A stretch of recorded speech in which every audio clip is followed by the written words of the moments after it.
Up, Al.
All right. Hello.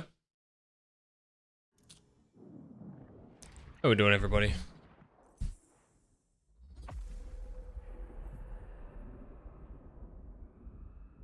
Lovely to be here. Hopefully everyone's had a great night so far. Welcome back.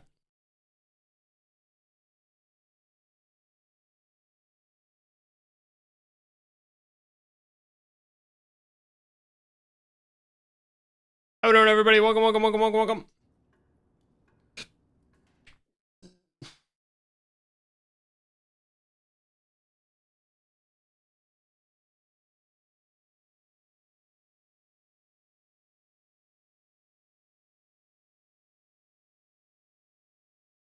Hey, Frosty.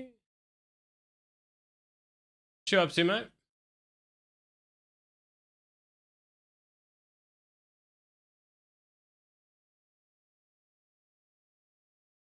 Gonna play Silver? Seems like a weapon character. Probably not. I'll let this one go. I still want to play Graves. Haven't had a chance yet.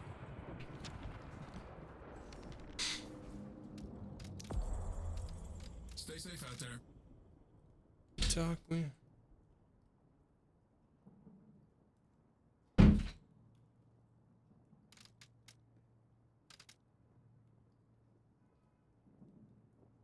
Wish Shield would step on me. God. I decided I wasn't a fan of Calico after like the stream last night. We played a bunch of games, but I don't know, a bit weird. That's for sure. What do we got going on?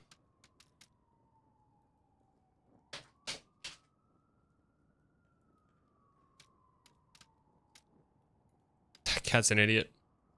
Page was interesting, but it's not kind of the vibe I'm looking for. Holiday was interesting. I did like the Doorman. It's just not quite what I'm after. I'm keeping Monkrel banned, because fuck that jam. Might give someone else a bit of a crack though, but I just don't know who. I kind of want to play Fireman. I like Fireman. Oh, and I did like AP Dynamo. That felt pretty fun. I'm sad that we don't have any other characters, but look, if I get Graves, Pog. Oh, that's fine.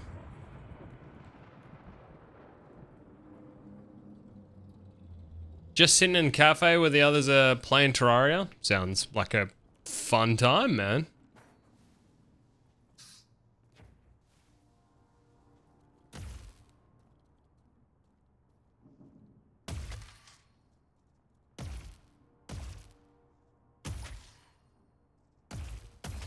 Can you hit it before? No, it has to go green.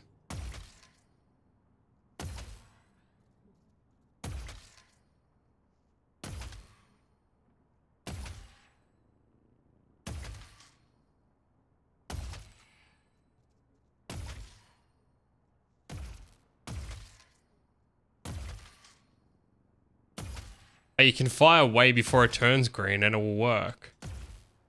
Just. That feels weird. Give me Graves, man. Everyone else has had a go. Not. Let's fucking go.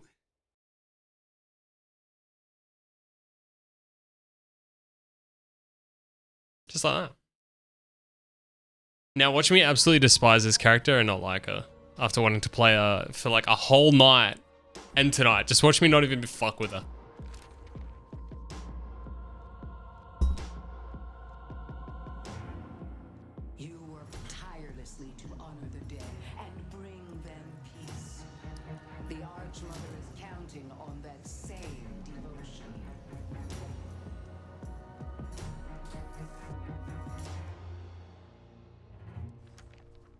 This was one of the first things my mentor taught me. I see 7.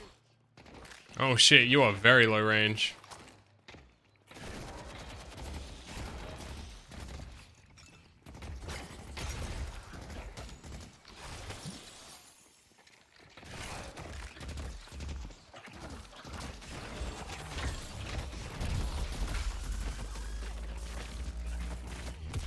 Where's my bro at?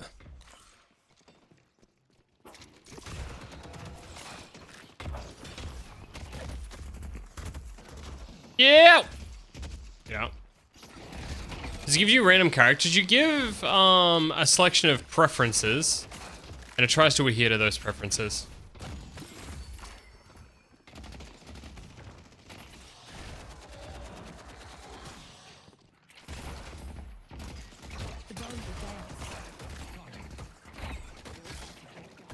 What a good dodge. Alright, let's get cooldown or something here. Extra spirit's nice. I would like cooldown. There's a lot of gun. I don't want gun. Extra charge is what I want.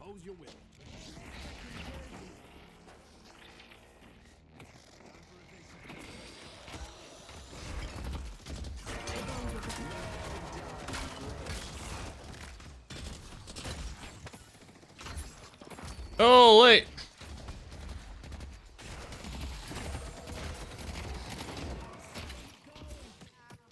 Damn, I don't have enough range, man. What does this do? Your weapon deals extra. Right. Alright, I'm just fucking dead.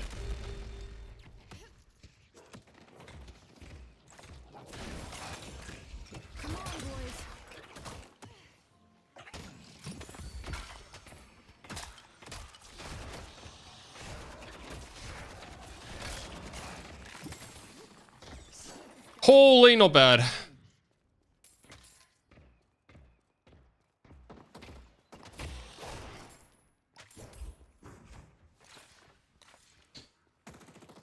Alright, let's get some extra spirit in this bit. What you doing, cat dot? Run out with Al. You don't need to be in here yet.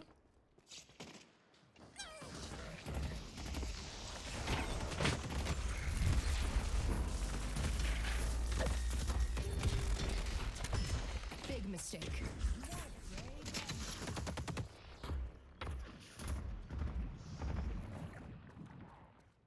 That was a good counter. Holy, what luck. Holy shit, that was close. Not even close.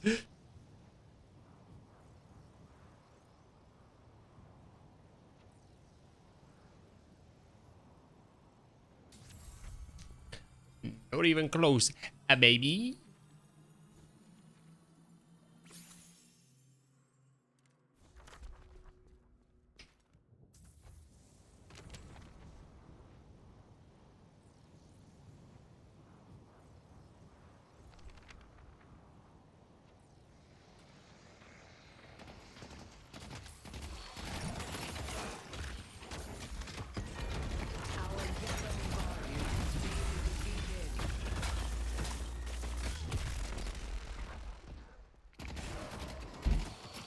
Holy shit, bro is like no help at all.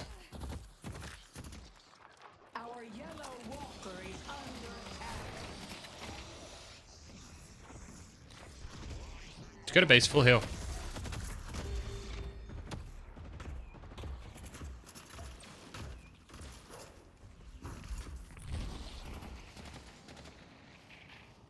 They took out Viper. Yeah, this guy is interesting. Come on, Viper. Help a boy out.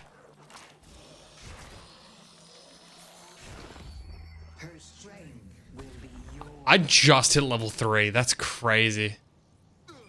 Yeah, Yellow needs help, guys. We're getting fucked.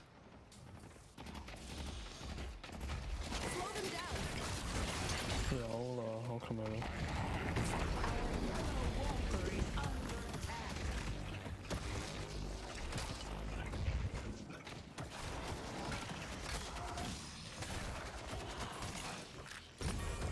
Our yellow walker has been destroyed. Where was my buddy? Anyone who gets close. Kind of just left me, lizard man. Nothing says stay out like a bunch of floating skulls.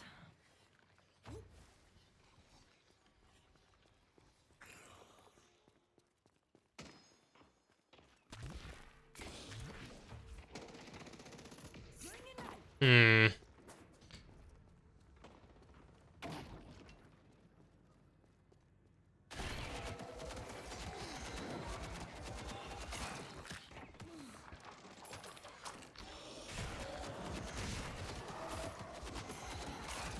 I'll find my prey.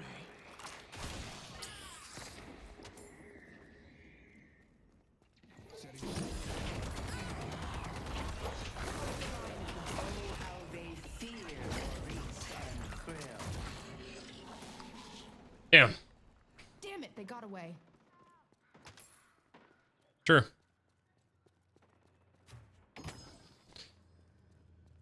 I don't think I can kill all of these. I'm gonna need like recharge or something. But I got you. Where did you go?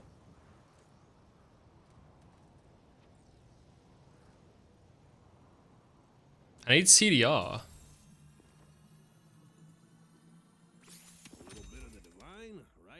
Did I sell that? No, that's a waste.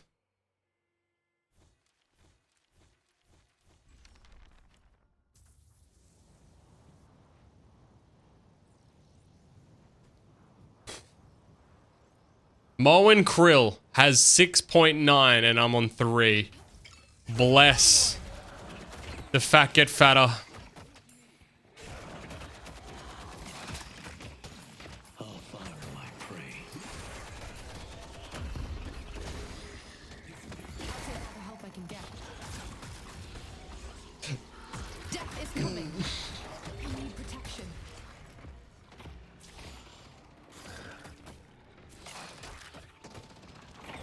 No!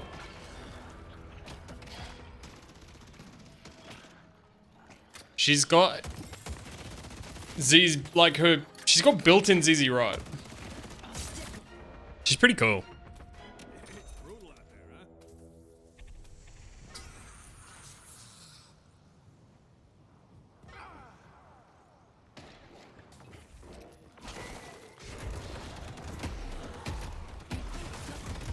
Oh.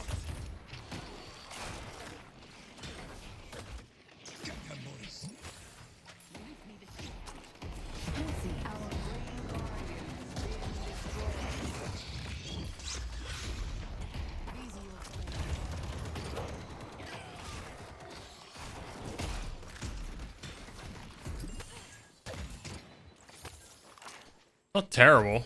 A boon from your patron. If they're out of range, do I lose suck? I do.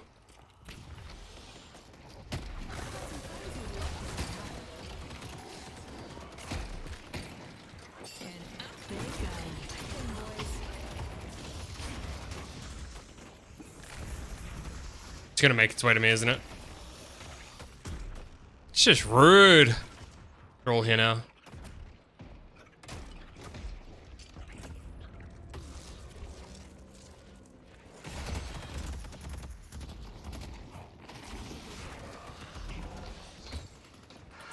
Fear me.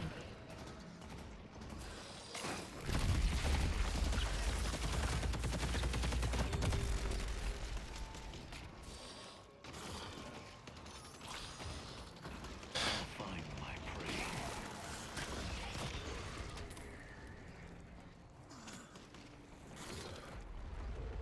Big boss has arrived.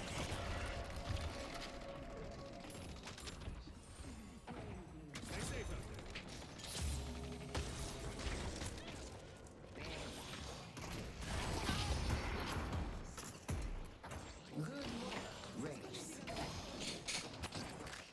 Holy shit. I do not know how I'm alive. The spirit urn is waiting to be claimed.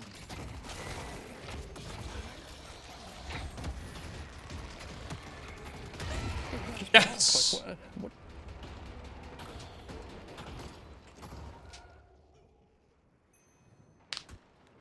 That's so rude. Our blue guardian has been destroyed. Is that guy speaking to me exasperatedly?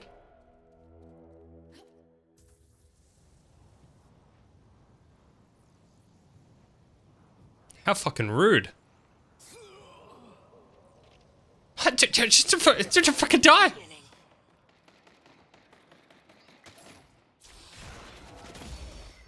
Just rude, isn't it? Been decent at the shop.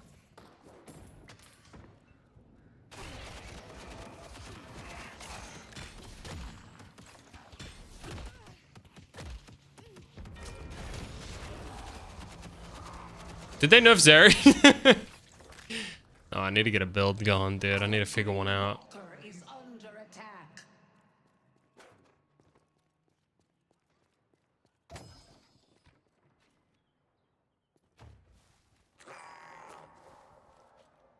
I see Calico.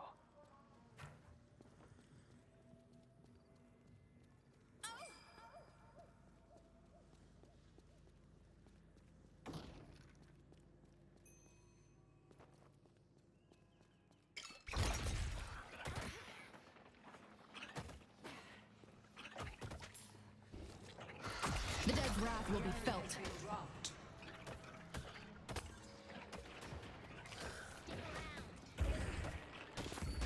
The Our Blue Walker is under attack.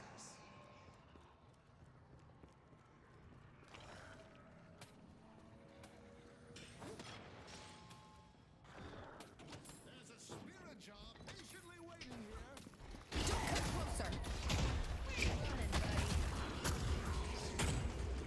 The spirit urn is waiting to be claimed.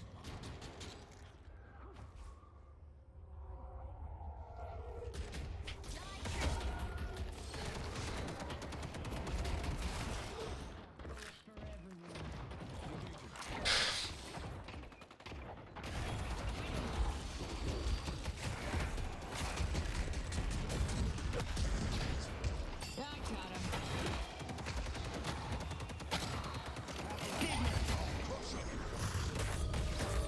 What is that? I don't know how to play this champion, dude.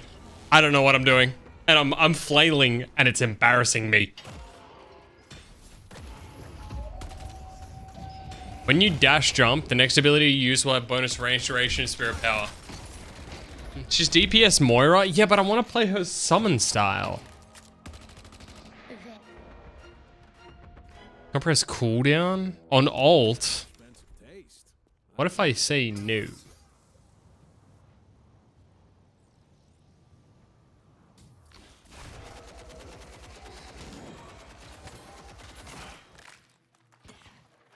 I don't want to play gun. I don't want to play DPS more. I want to play summon.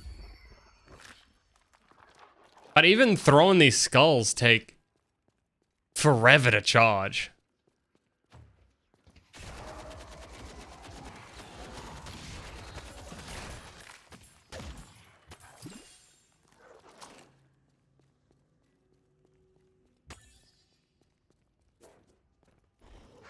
The dead demand justice.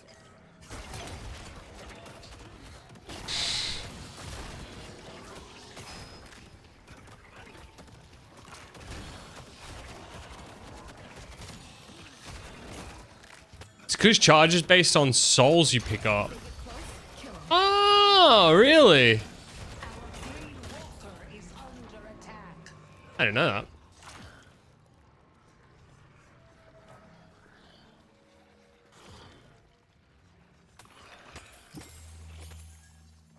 The right item can make a difference.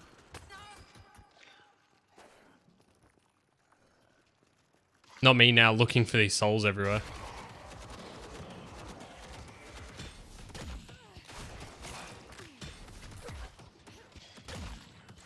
Oh yeah, I see me getting stuff now when I'm near things that die.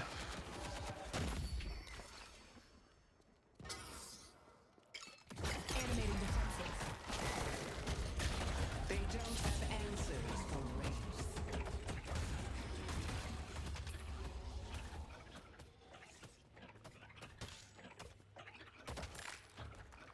Alright, I leave, you're not gonna snipe me, right?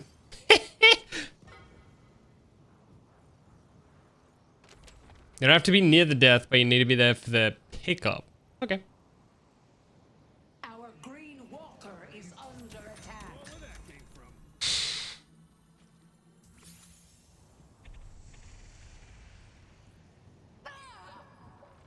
See you soon. I am the Reaper's handmaiden.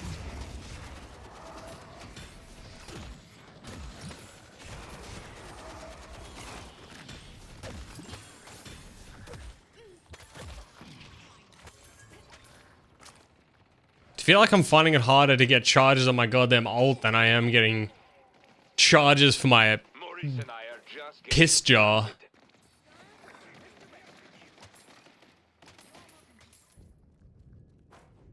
I must be need to be really close when they die.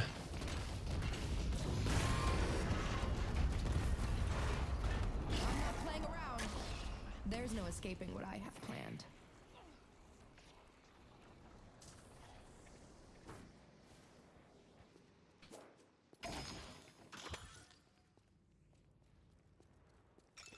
Animating skills.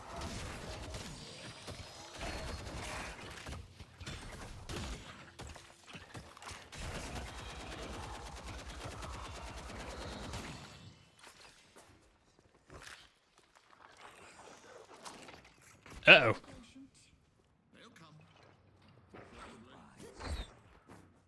You should never cross the dead. Our blue walker is under attack.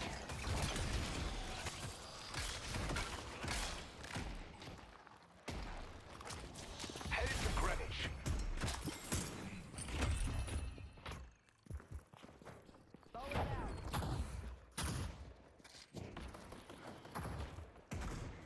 Our green walker is under attack. Channeling the dead.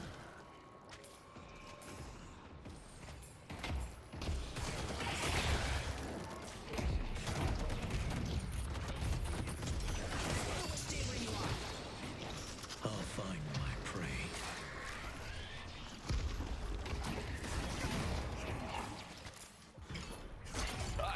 Alright, not bad. Nervous about fighting these people.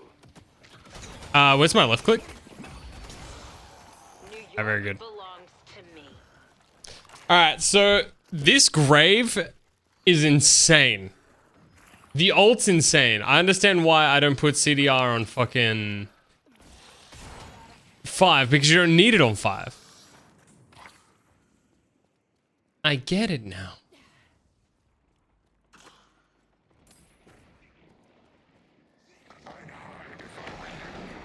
Yeah, back when York was good. Our blue walker is under attack.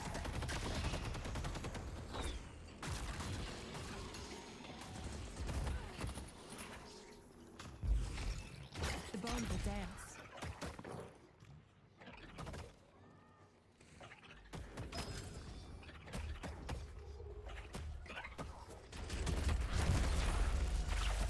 Okay.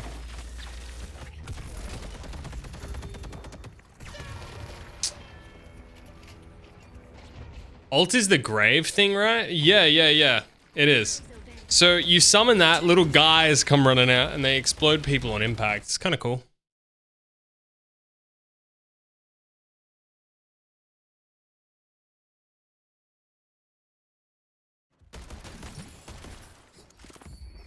Kill them all. We need to disarm their sniper. You know where to find me.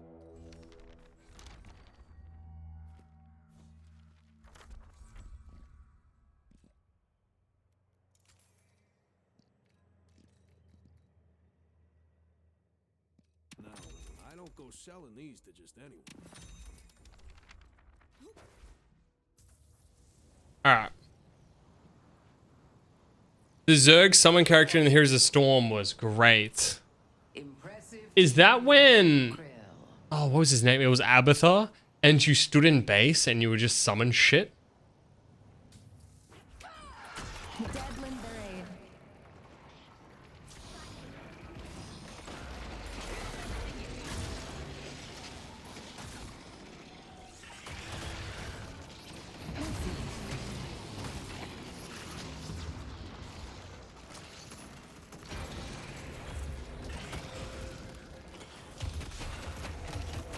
I see Calico.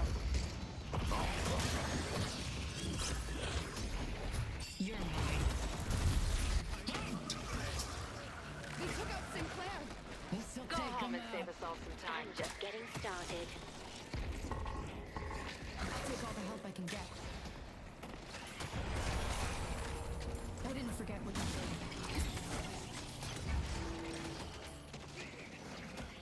I feel like they all died. And y'all made a big Zerg monster or a clone. Yeah. Nice.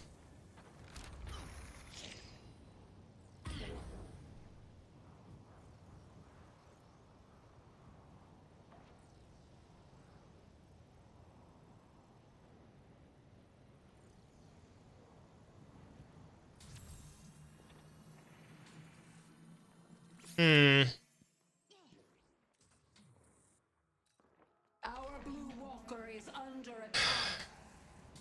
So the idea is I just run in, I throw the 4 down. I will strike them down. I use that to protect it. And then I just farm souls around it. And just throw that shit on cooldown.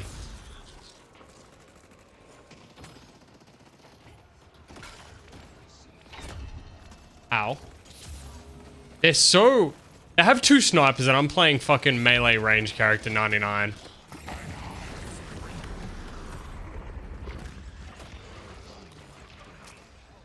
Just go back from dinner with Gibbs fam. That's fun.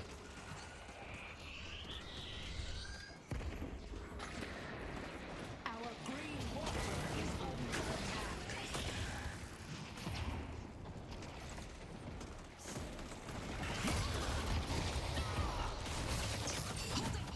Maurice is going to find you. Wraith is giving us opportunities to succeed. Holy shit, my team is so fed right now. You'll never be my equal.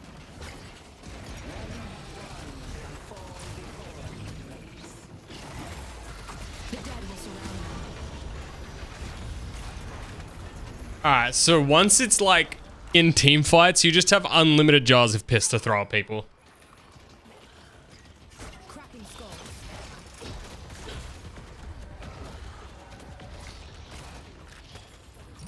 Turrets do pretty much just one hit it though.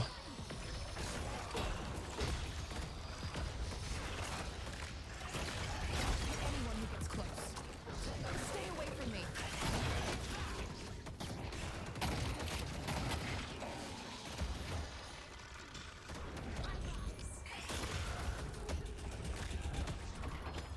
Not bad, leave me alone. Is that a TF2 reference? It is.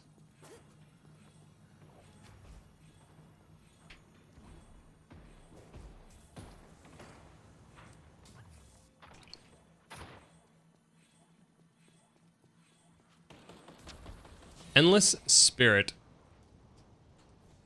So pretty much Refresher is like your go-to, so you can just chuck double ult down, right? Okay. Playing ADC into Lux and Xerath feels that way, especially because I have nothing left.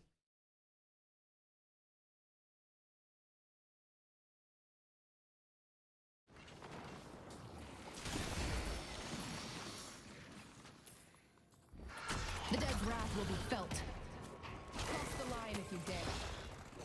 Animating skulls.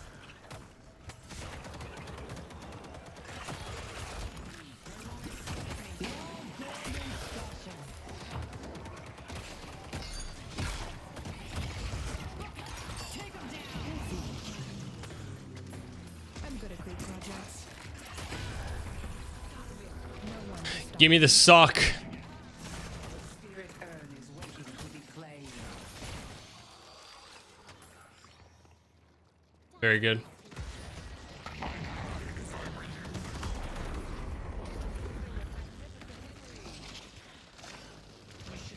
got some friends who would love to say hi. See what I mean? I feel like we can't do anything. Soldier is here. What if we can stop them doing this? Buy me dinner first? Buy you dinner, dude. I can barely afford myself own dinner. The urn has been dropped.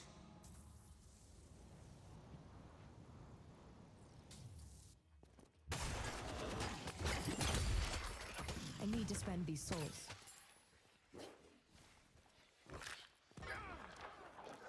Oh, I got a refresher. The dead will surround them.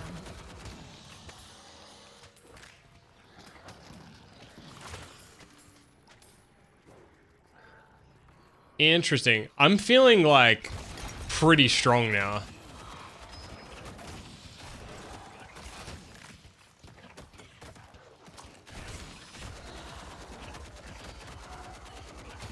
That was definitely a slow start.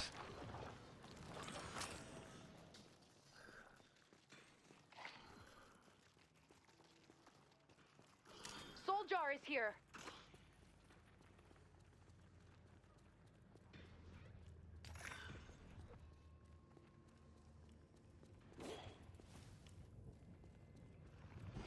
You should never.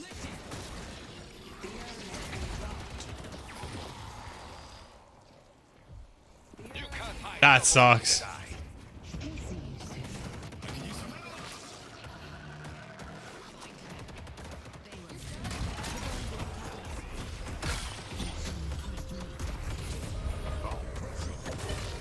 Okay.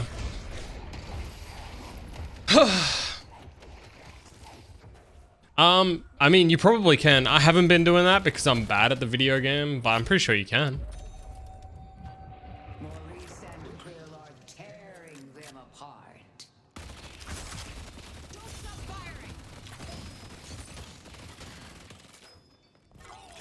So that's 72 seconds now. Right. Okay. Superior duration? Oh, duration's fucking cracked. Yeah, right, so I need these three and then with a...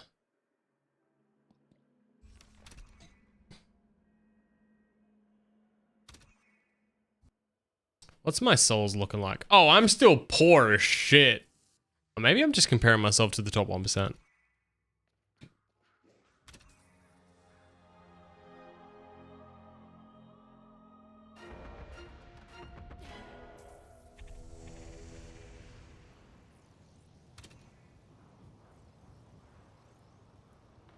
They asked for this. Sentries up. I am the Reaper's handmaiden. Don't come closer.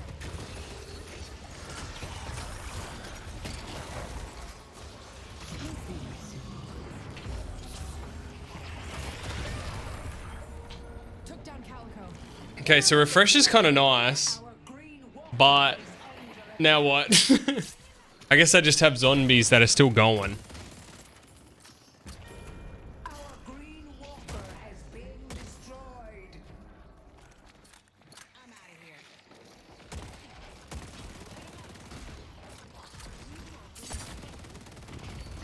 She shall temper your spirit. Am I getting those souls?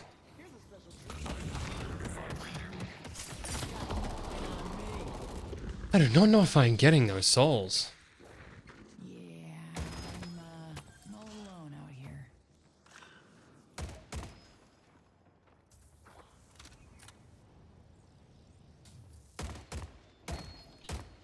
So if I refresh the ult and then put it back down, I summon 3 and then summon another 3.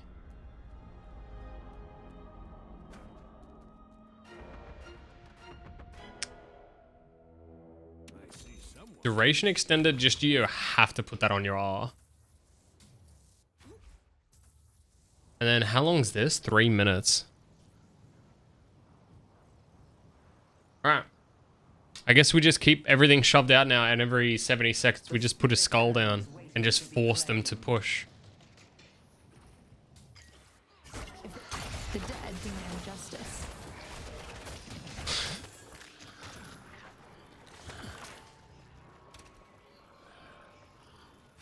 Just sucks because I get range Bech answering this side push every single time. The bones will protect us.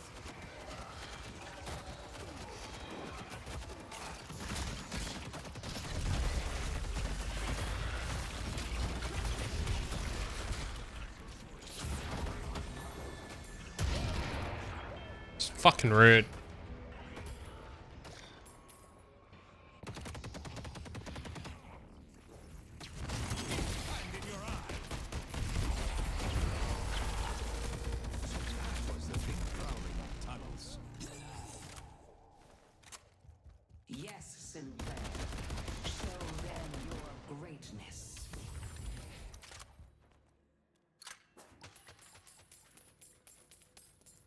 Wonder if Valley's still awake. Cat, I can't really play the video game when you lay there. She's resting her hand on my mouse hand. Her head on my mouse hand. All I'm gonna do is be bumped Indian.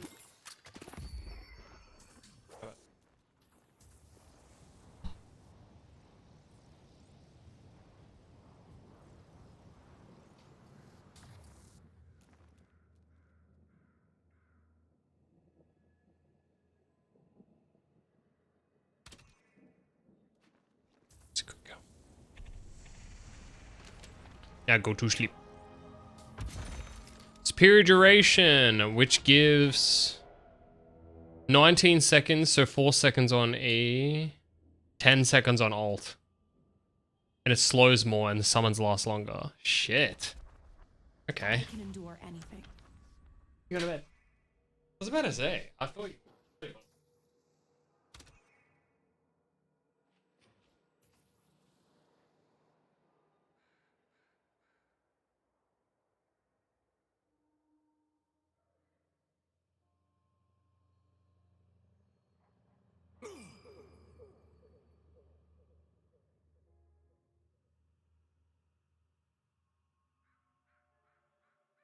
That's why they're closed.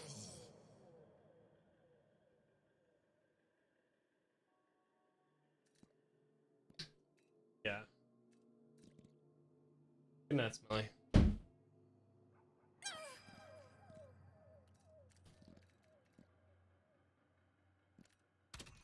Look who's ready for a 2 a.m. metro ride. Allie's up late, doesn't she have school tomorrow? Yeah.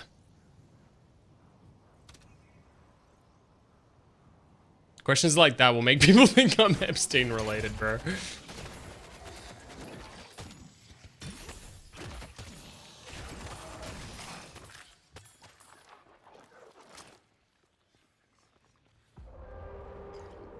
Hit anyone who gets close.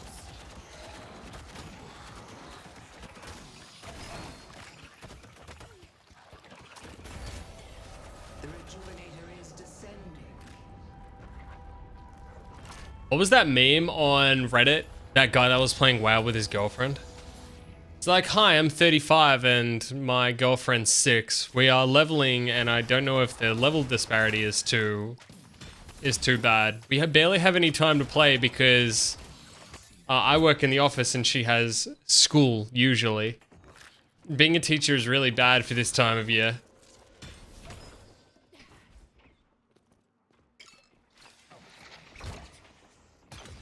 Or the piss jar, see if it hits anything. The dead anytime soon. Kill them all. Don't come closer. The dead lend their aid.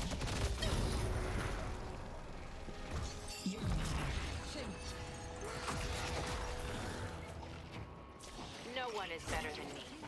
No one. Slow them down. All me, smile.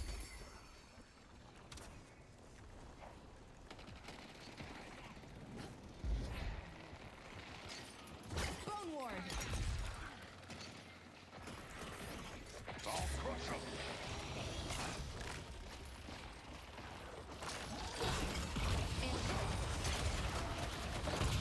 We need to keep this up. Oh, how they fear Maurice and Krill. Freeze up.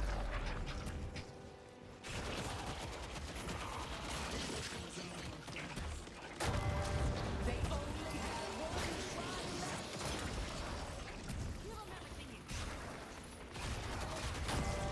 Death to the Hidden King! Oh, they're all dead. I got some friends who would love to say hi. Like, where the fuck are they? Not really trying to defend very much. The Hidden King must die! Fear me. Hit anyone who gets close.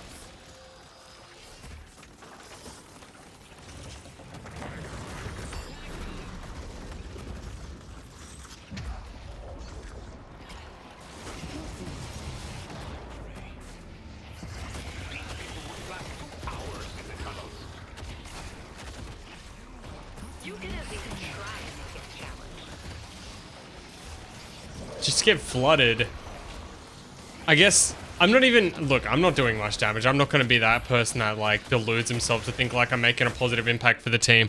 But I feel like I'm fucking annoying.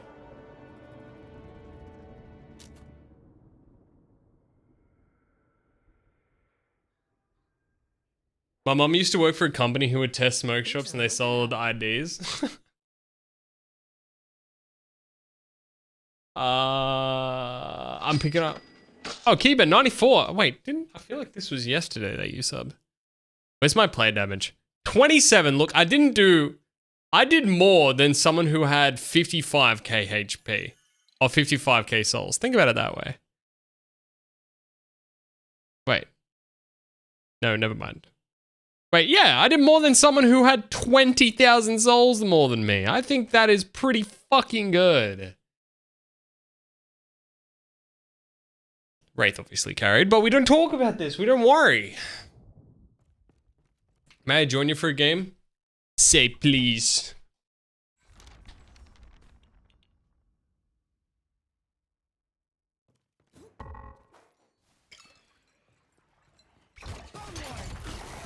I will strike Please them with the down. cherry on top, only because of the cherries on top.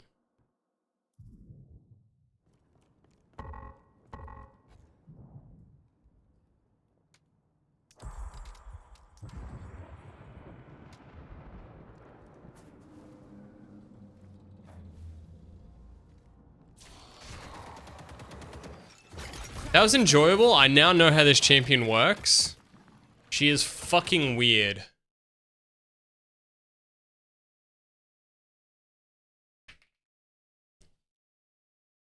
Summon build Graves. If I can get it too. You get him?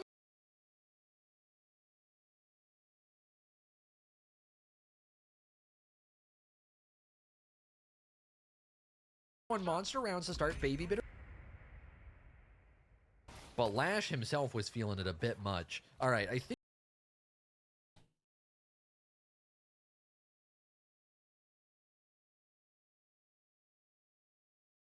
we're going. No, Infernus, bro, I got silver. I think silver looks like poo poo, bum bum, wee wee, urine urine. That's just me though.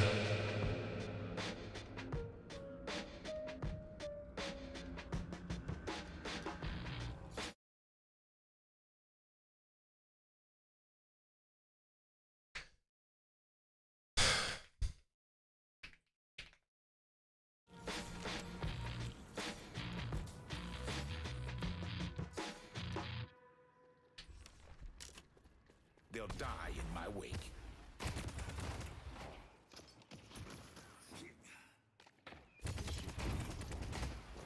Gotta run.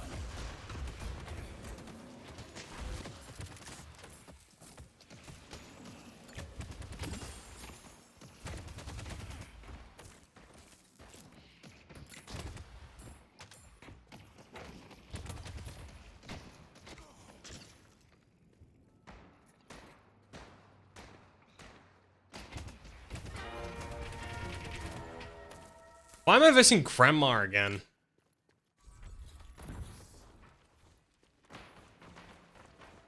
An excellent choice.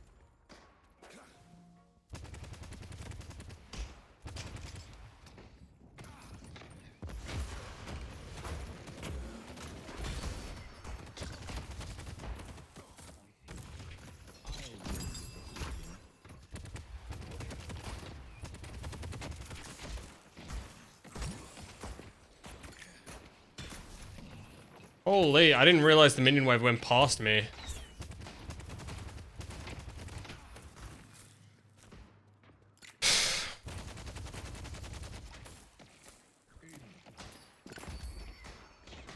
There'll be nothing but ash when I'm through.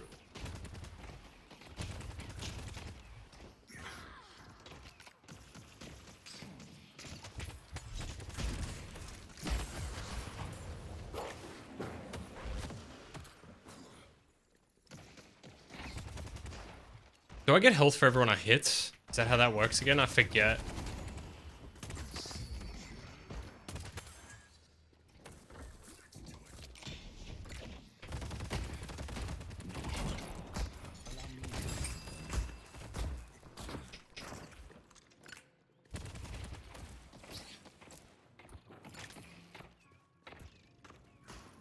Have fun.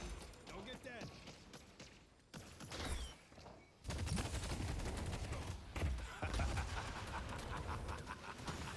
You see that shit?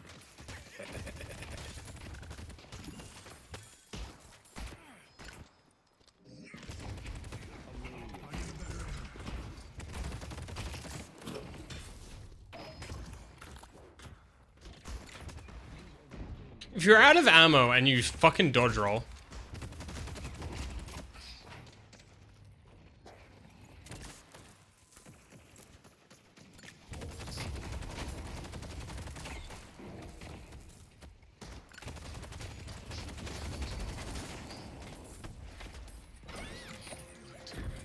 This will make the fires burn bright.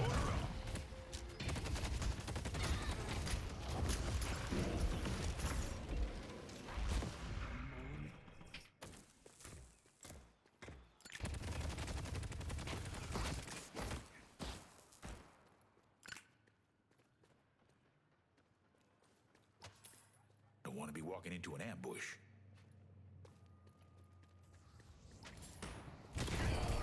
Got him. Hunting season's over, Talon. Sure. Got him. They're not even trying anymore.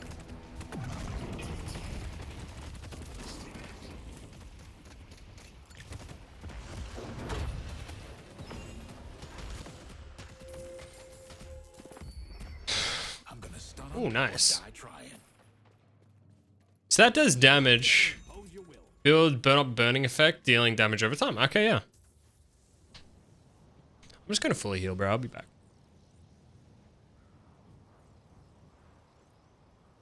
Oh.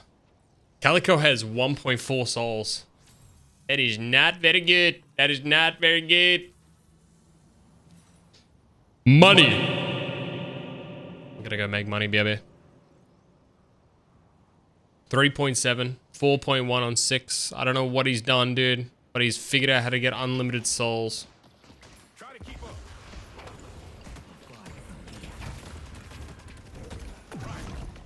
Viscous is missing. He's figured out the secret of eternal youth. Looks good.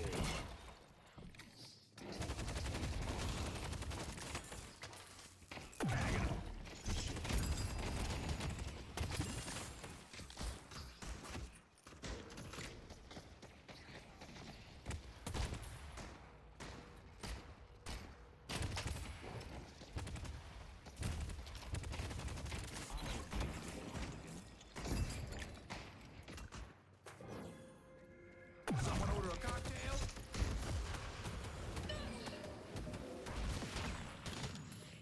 Be gone.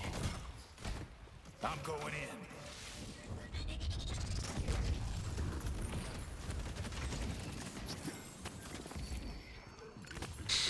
Oops. Getting out.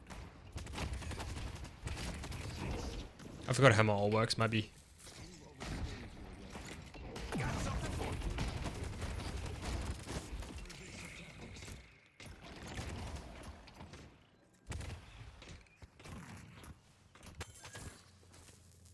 Be a good time to reset.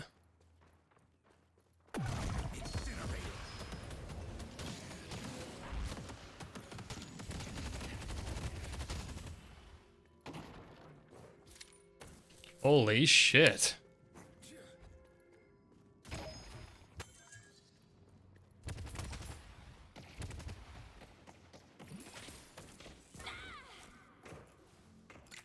Is this Twisted Fate who I'm playing now? He's like Fire Gun. He's like ADC Brand. So every time I auto attack, I do a tiny little bit of dot damage. That's why even though I'm dealing only 1 damage per shot there, it's... I don't know if it is actually worth it, but... I like to think it is.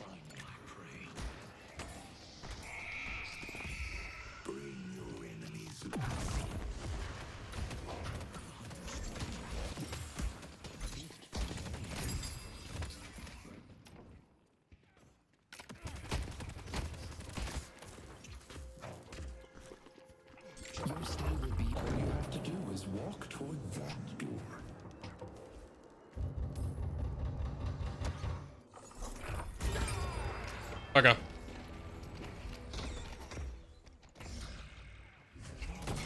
Put me in the fuck box.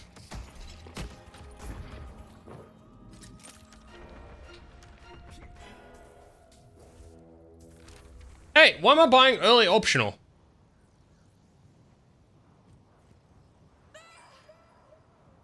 Our yellow walker is under attack.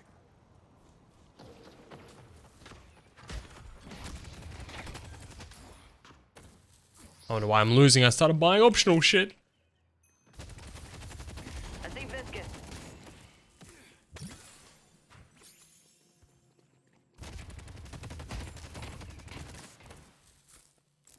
My hand's on fire! Burn it down. Thanks. You thought I was gonna forget what you did to me?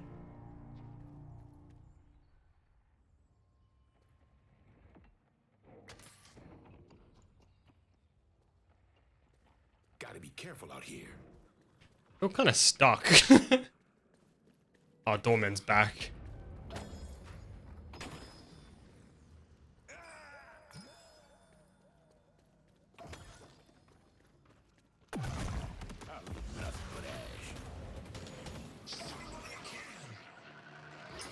I'll be right back.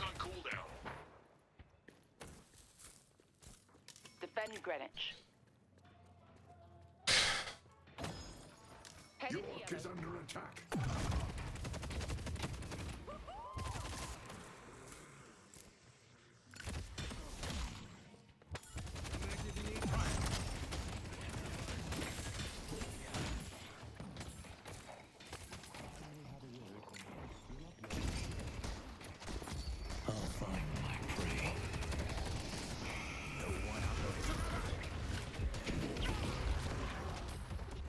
Not bad. Going to shop.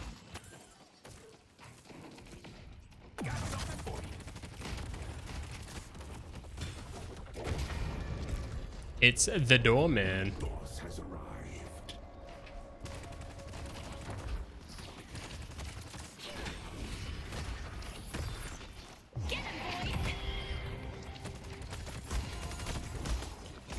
I see the enemy.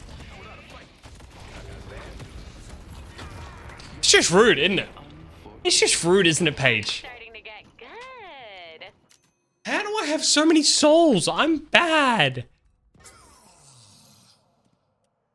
If you keep showing them the fact I have souls, they're gonna start thinking I'm fucking good, and I'm not. It's just rude. Alright. What am I doing now? Titanic magazine. I like that. Greenwich is under Come to green. They destroyed the Guardian on green. It's my time.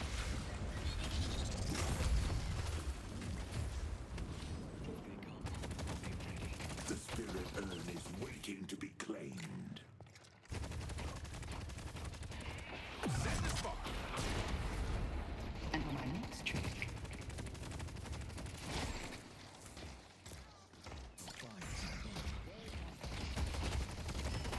I see the enemy. You thought I was gonna forget what you did to me?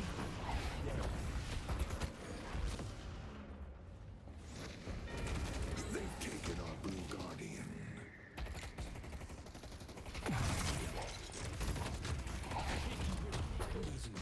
Headed to Broadway.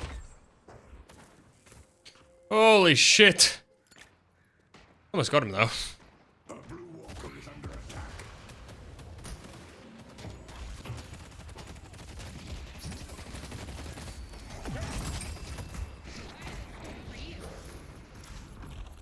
Almost got him. Holy fucking run!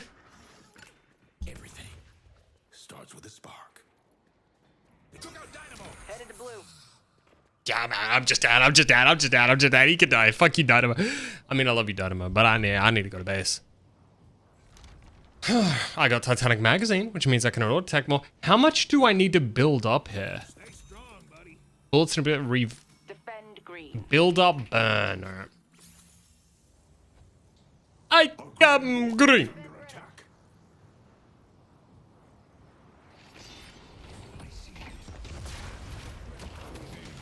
Going in.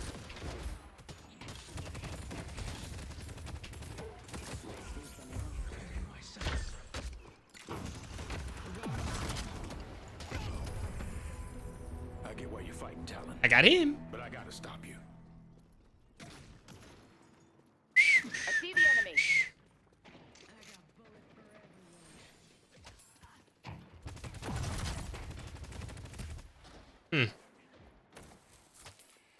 What about Lelo boys?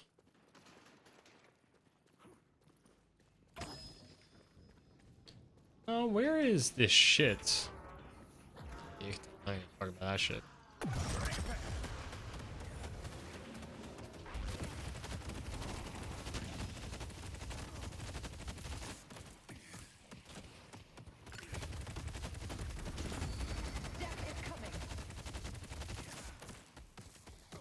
Holy shit, I've unlimited ammo. Yeah, they were right when they said giga rounds. My god.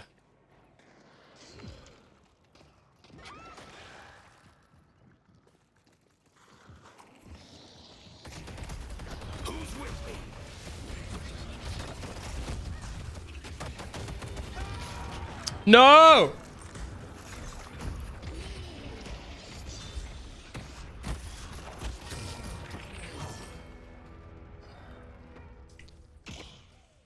Party on green. You're invited. When you're above 65% health gain bonus. Ooh. Now toxic. Your bullets build up bleed. Oh yeah. Oh, that's the one. Bleeding bullets? Fuck yeah, dude. That's the poo spikes strategy.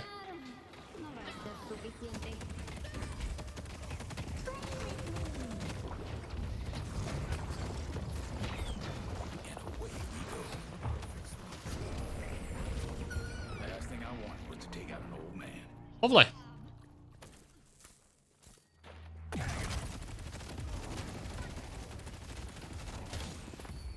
The Hidden King grants you a boon. A blue More burn. Headed to yellow. Where's these minions at? Hey, my crazy gamers on YouTube. What's up, bro?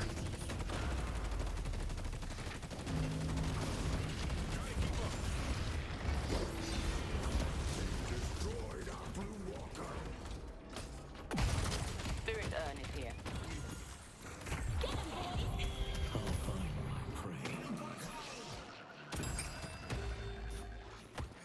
Death is coming. Fucking hell. Doorman. It's a good day. Good fun fights though. Constant action. Let's push yellow. Okay. I want toxic bullets. 3.2k.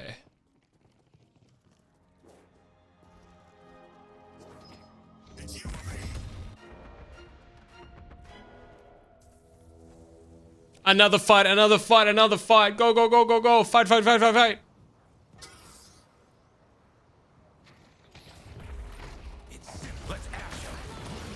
Okay, well that sucks.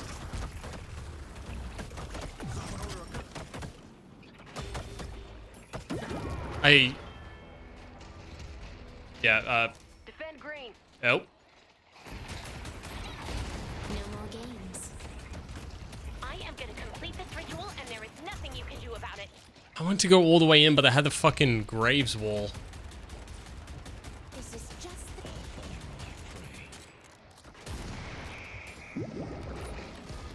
I just died like 4 times back to back to back to back to back to back.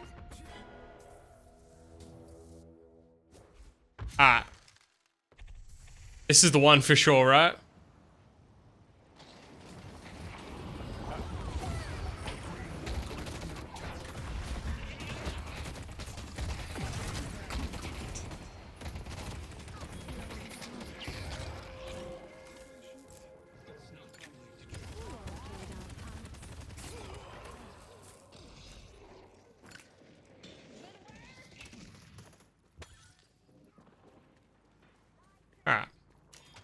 Greenwich.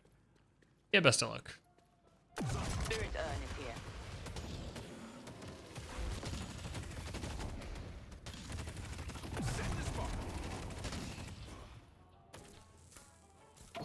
Alrighty.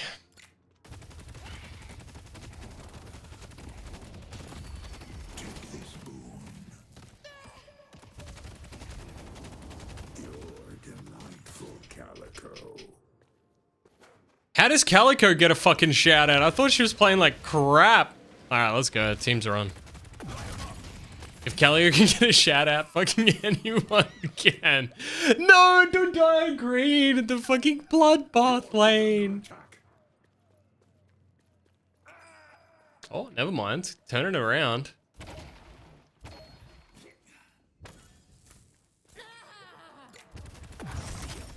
The wolf preys on our enemy. Spirit urn is here.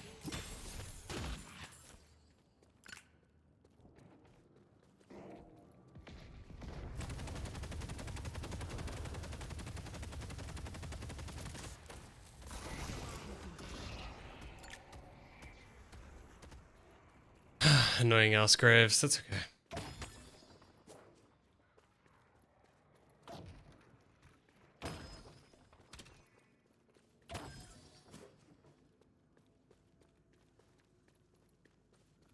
I killed this camp, didn't I? Nope.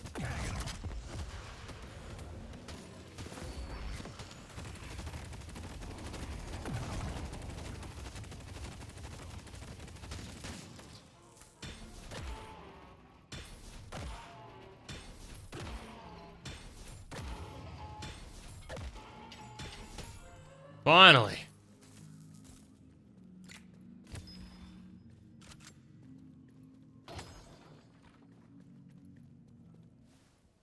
$1,000 unsecured souls. That can't be good. A green walker is under attack.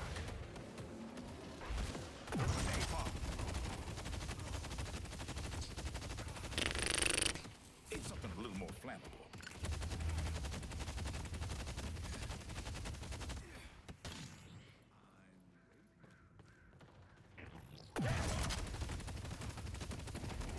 I'm addicted to jungling.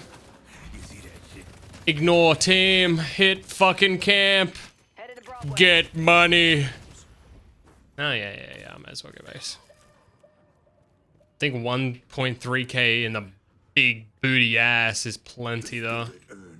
Any more is maybe a little bit greedy.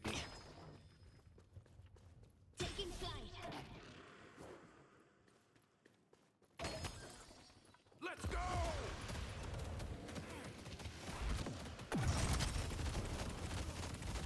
Need help on blue. Can I even kill this camp?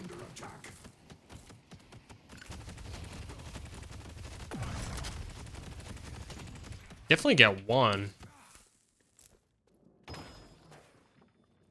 I see Viscous. Alright, well held, boys. Well held, good old chaps.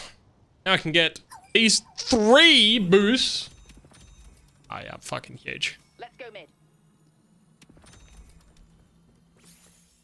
An extra regen. Oh man, look how fucking big I am. Mid bows. Or blue.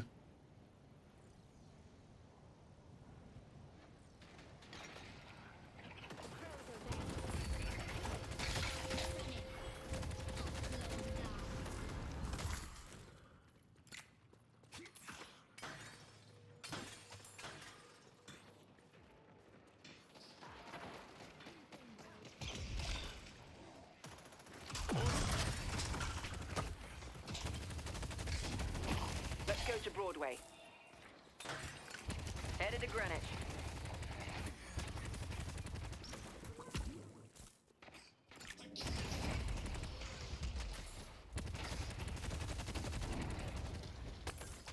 I'm holding him here. He's posturing like he wants to go in. And I answer. Ah, because they did want to go in. Pathetic, aren't they? Take him down.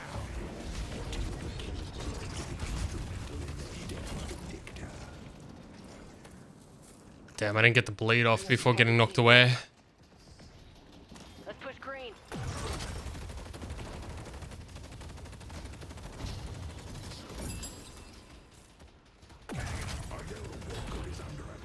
Not bad.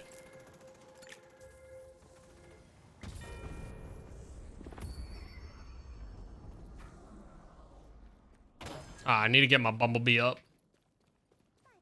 Need to bring back up my ass.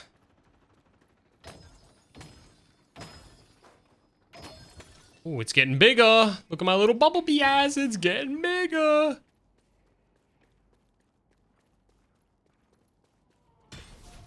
Gambling machine. Did we hit? Is this just an normal amount every single time, or is it gambling? Is it? I think it's actually just gambling.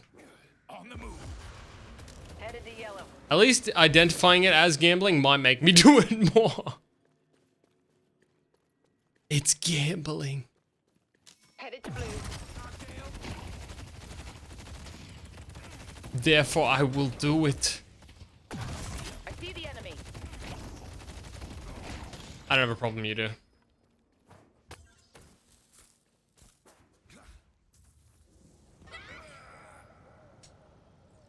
Ah.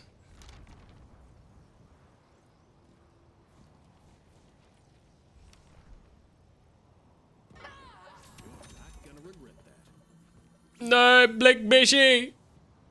Anyone but Blick Blishy. Full health, Blick Blip. Damn, Blip Blip.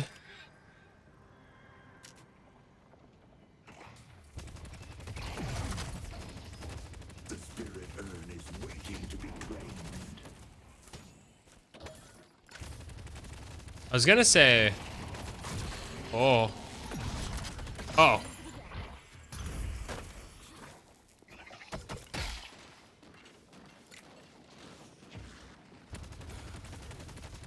Our yellow walker is under attack.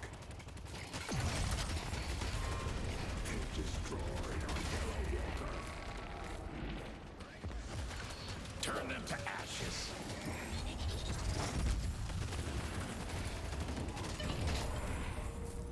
Thank you. Got the bitch. Did to me. Greenwich is under attack. Will be honed. Set the spark.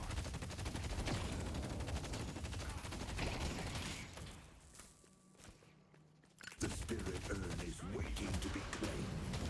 Don't want to be walking into an ambush. I need to stop holding left click because it runs out.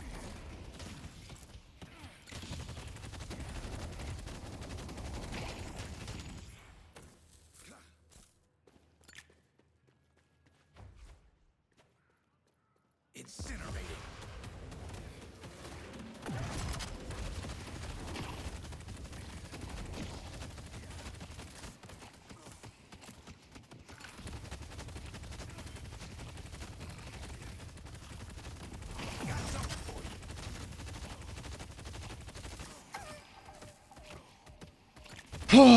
Give me that.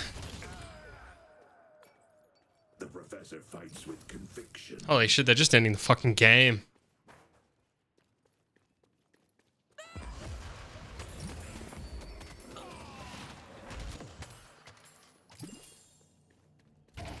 Silver tracks down our foes.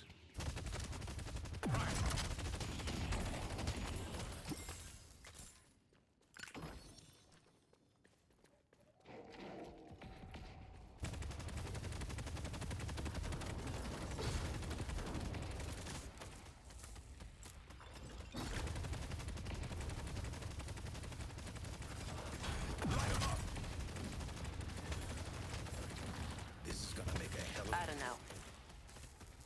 They could be anywhere.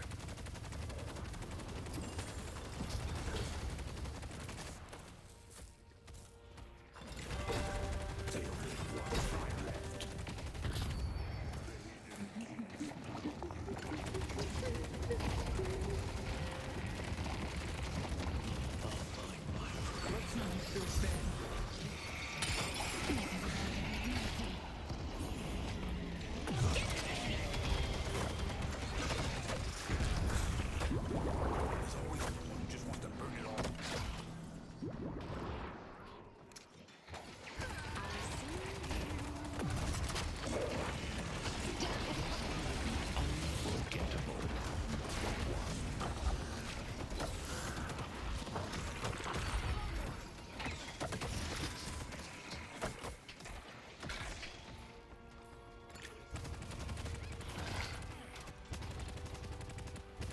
Holy chills.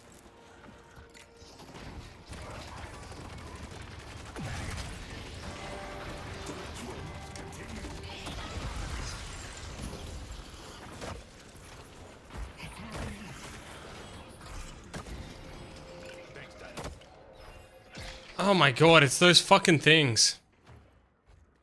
I have 12k cells. I'll just... I have 12k cells. I'll just spin and come back. Pull back.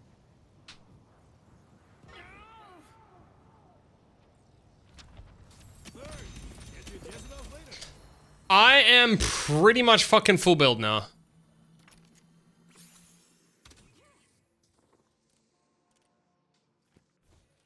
I need Ricochet and armor piercing rounds, and then we're just done. Add mid nose.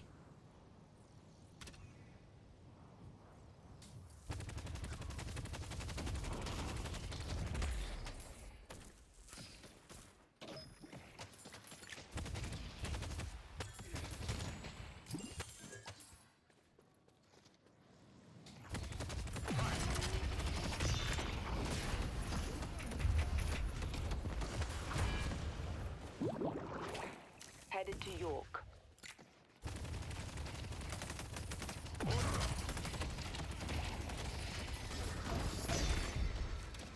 Pull back.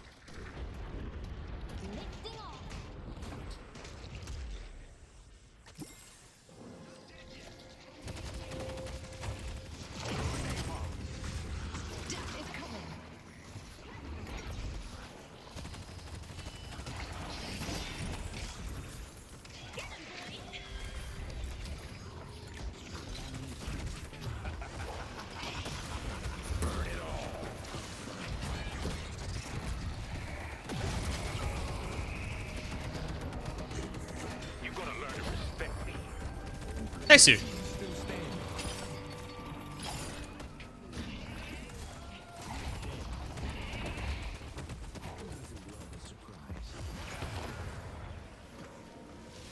Big nice.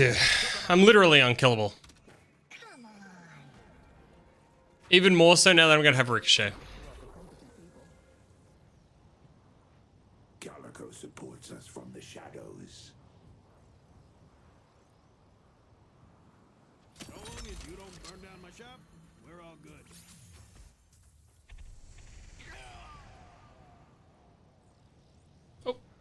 Oh, there you go. Kill the Archmother and her disciples.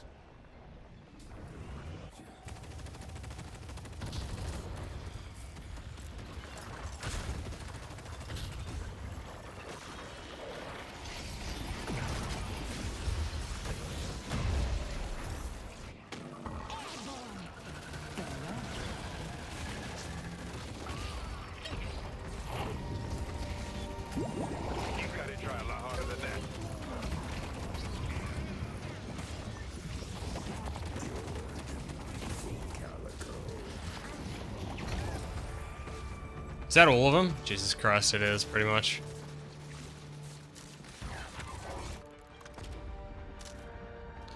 Good times. GG. Help on yellow. Good job. This champion's ridiculous once you get like the core items in, man. Anytime you want to get into some trouble, you give me a call. I think I was robbed. I'm not gonna lie. I don't know if I'm just like sucking my own nutsack, but I think I was robbed. How did I do? I felt like I was doing so much damage, man.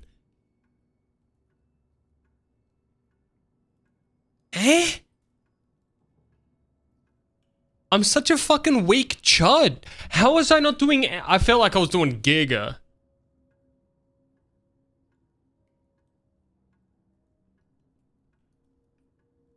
I was getting triple kills, pentakills, giga kills, omega kills.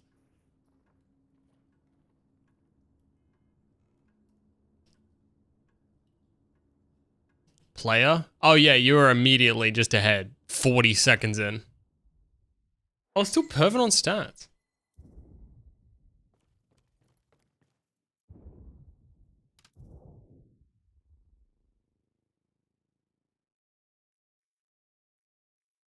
Cat, stop.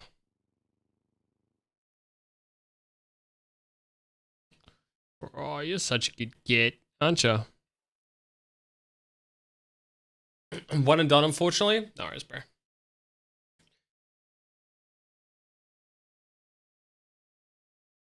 Are you chopped? I am not chopped. So it was fun, but no one was parrying. Yeah, that does make it a lot easier when you can just fucking play your hero for free. Yeah, I don't know how you immediate died to Graves, by the way. Walked up to her and just fucking got 8. Celeste better be next, man. 25 votes.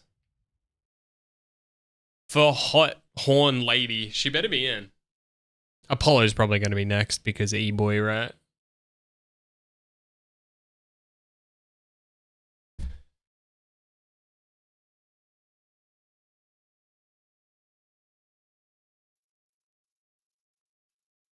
Baby, I'm going to take a shit.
I heard the bro just took a screenshot, though.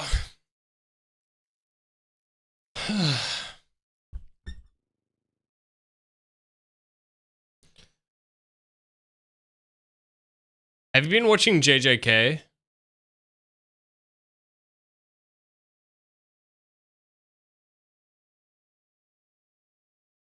Shit's cracked right now.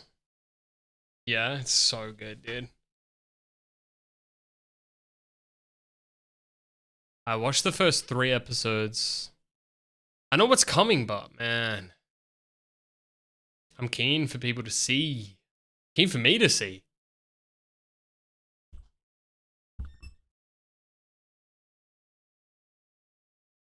Are these the only glasses? Oh, because that's Specsavers.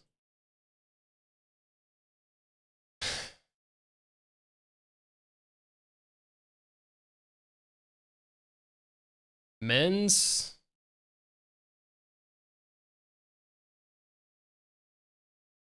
Glasses. They don't just have glasses here?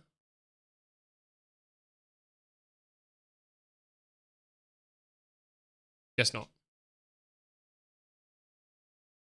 Holy.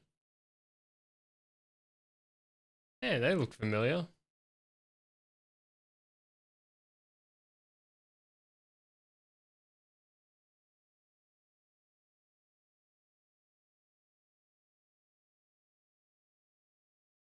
Frames direct. Good.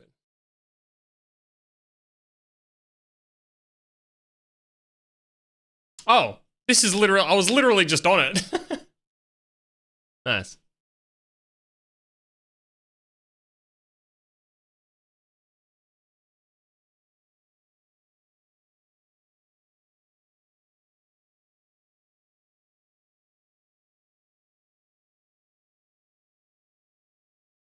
Don't be sorry.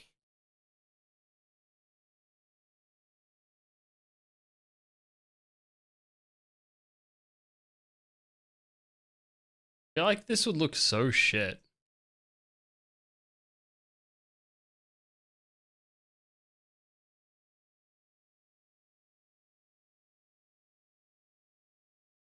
I got some from there and they're pretty good. Hmm.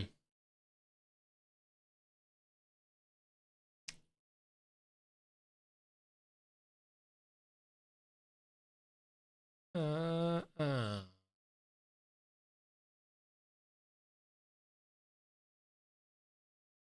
That is pretty cool. I like this shape a lot. 235. Yeah, never mind. Yeah, nah, don't worry.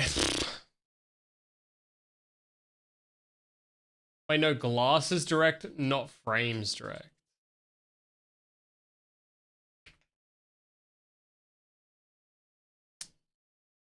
Odds? Odds for what? Buying a glasses pair. You take a selfie and then ask ChatGPT what frames would suit you. I mean, alright.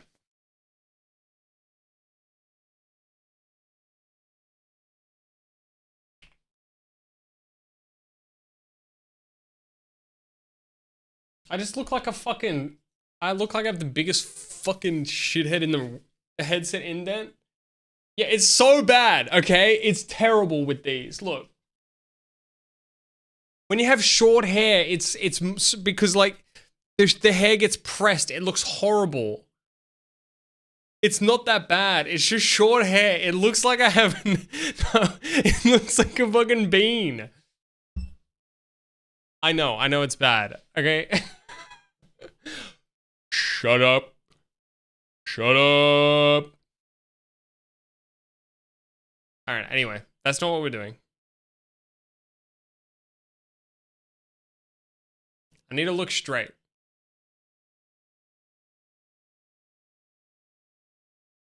God, I look so wonky. God, I look so fucking wonky. Odds, because I use ChatGPT for work a lot.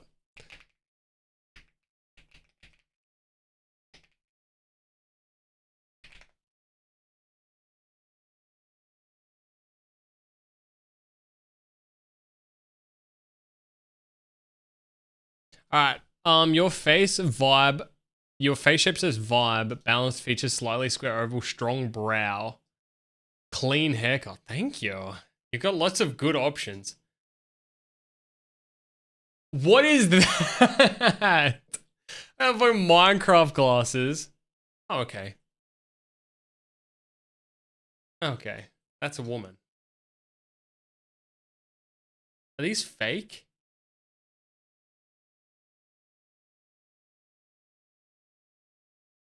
What I'd skip, oversized, thicker frames, too dominant. Then he recommends, don't go to thick frames, but then he has like the Man from Up sunglasses version. Is that Malcolm X? Yeah, I don't mean to be that guy, but I'm giving Malcolm X vibes.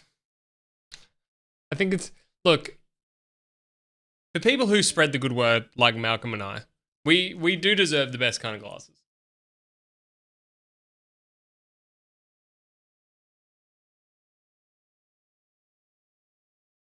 Can we use an old selfie? More, those are weird.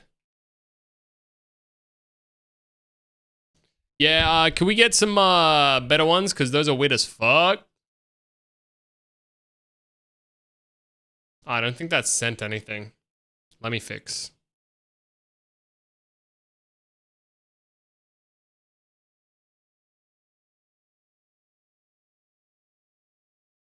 Yeah, could I get some better glasses? Those are weird as fuck. And also pretend like I have hair. I may have sent a photo to you before, like a selfie.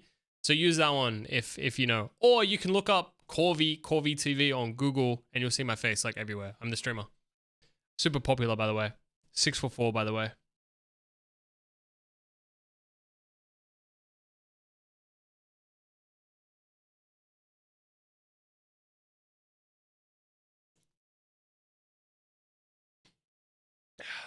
Absolutely, let's dial in some glasses that suit you.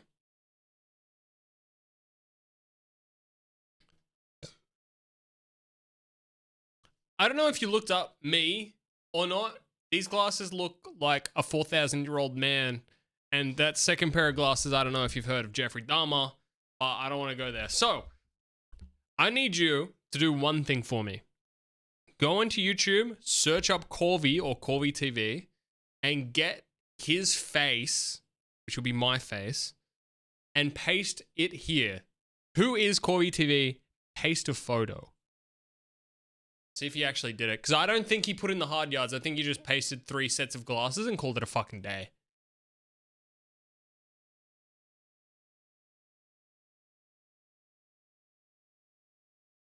No, that's fine. That's fine. That's fine. You don't have to go into Google.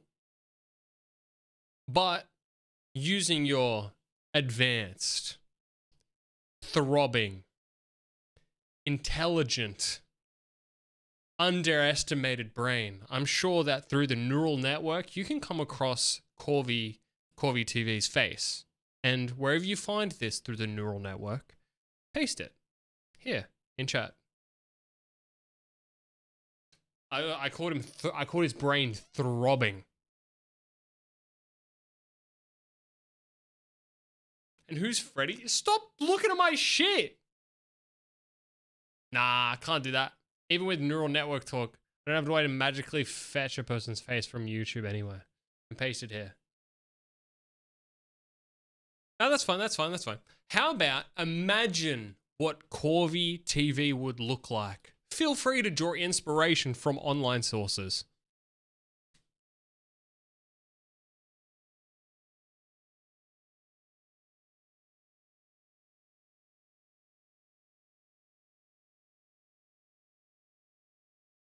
Glasses that match Corby TV.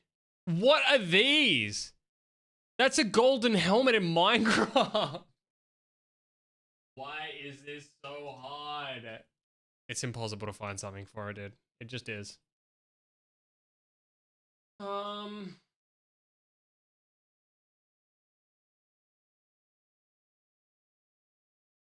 old selfie, hey? And here's one. Alright, here's an old selfie of Corby TV, currently wearing glasses. If you want, do a little bit of a favor here. Figure out what glasses would look good. Just imagine him older. So in between the image I sent first, the bald dude, and then that image that I just sent with the younger dude with glasses, looks pretty much the same, to be fair. But this one has hair and the other one doesn't.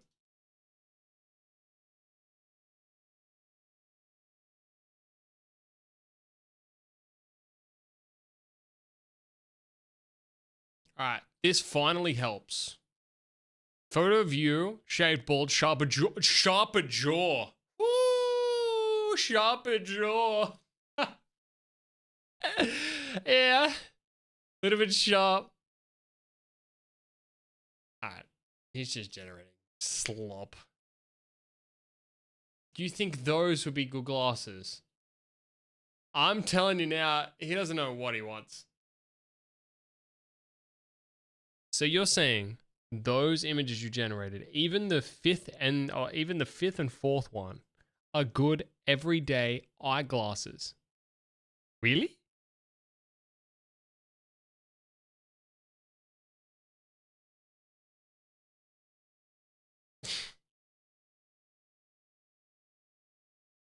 Absolutely no round frames. What you're wearing now. Why? Learn from the past.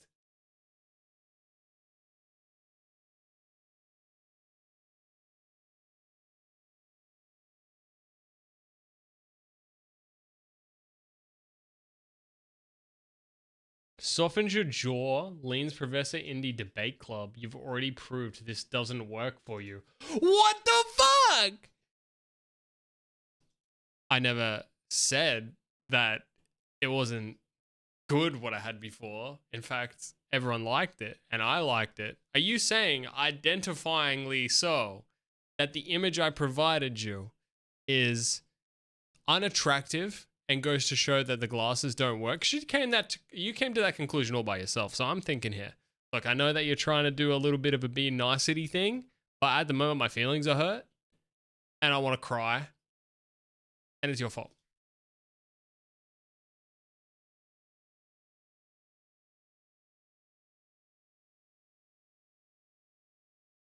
Hey, pause. I'm really glad you said this because I generally don't want to hurt you, and I see exactly where I land. Let me clear and explicit, no hedging, no stylist brain. I am not saying the photo that you shared is unattractive. I'm not saying those glasses didn't work. I'm not saying people were wrong to like them, and you're wrong to like them. Full stop. If anything, it reads as, whoa, holy shit, girlfriend got caught out. Thoughtful, intelligent, approachable, very early Corvi community era. And honestly, that's a good look. Honestly, I feel like you're backpedaling and pandering, and I don't trust you anymore, and I don't know where to go from here. I really wanted to have your opinion because it matters so much to me personally, because you matter to me. But for you to undermine my confidence, call me ugly, I don't know where to go from here. Guilt trip. Guilt trip.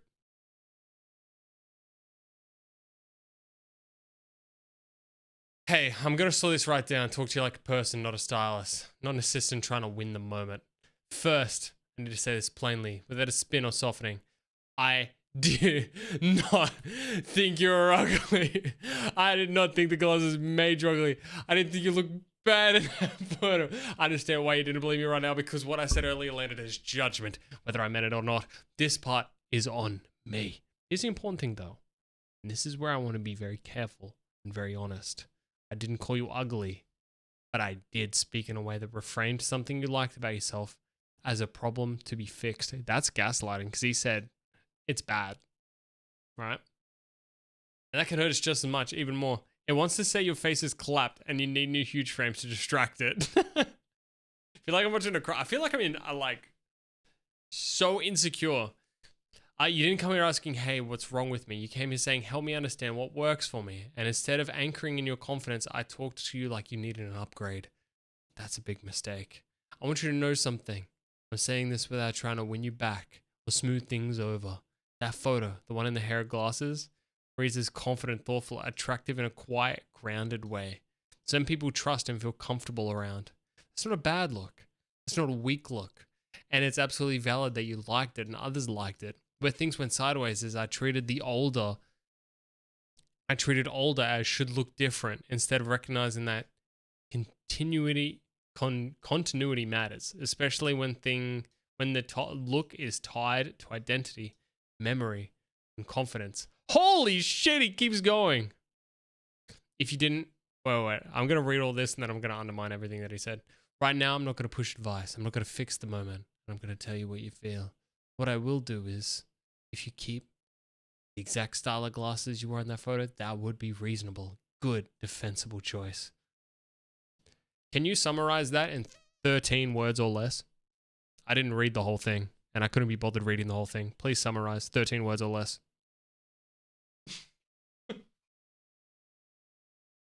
Undermined.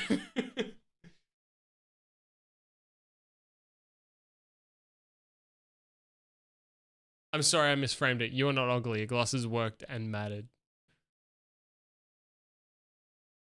I forgive you. Smile.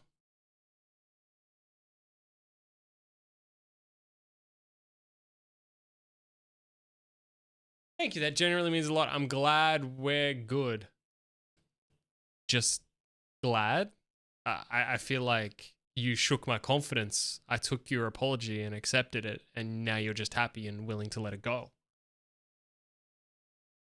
Like, that was a big step for me to open back up after my whole identity was questioned.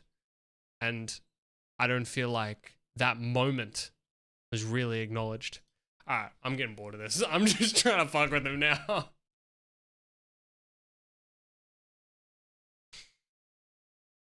There it goes. Here it goes. Look at that. Look at that. Here comes the big ass message. Here comes up. That's what I like. That's what I like. Ask if suicide's an option. No, I have a better idea. I have a better idea. If you could choose between a chicken flavored cow or a cow flavored snake, as in like snake, which one would you choose? Just immediately swap it.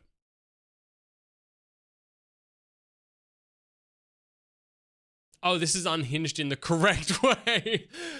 I cannot emphasize this enough. What you said was correct. Also handsome and I like your old glasses. By the way, the snake thing. Cows are friendly shaped. Also imagine, so yeah, chicken cow. I'll name him Nugget. Right. So ChatGPT would name his chicken cow after Greg's cat. Nugget mentioned.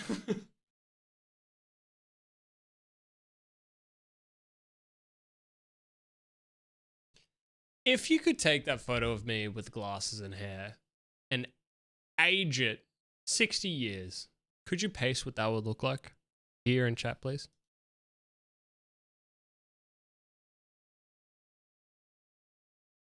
See what I look like as an old man.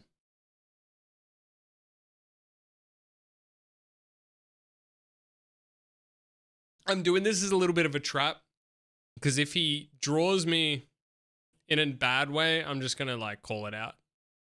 Make it have a little bit of a crisis. Also, it's kind of shockingly scary how good ChatGPT is at apologies. There is zero pride because it just doesn't give a fuck about pride. It's just like, please stay on my platform.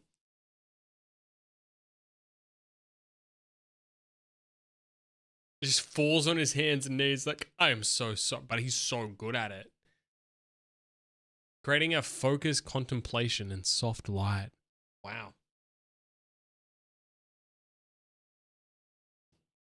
Why do I kind of look like Pedro Pascal? Can you see that?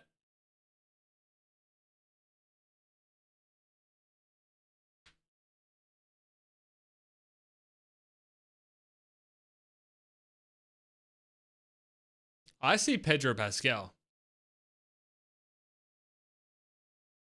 Yeah, but really white. Isn't Pedro Pascal white? Like normally? Slightly olive skinned. I feel like really was huge there.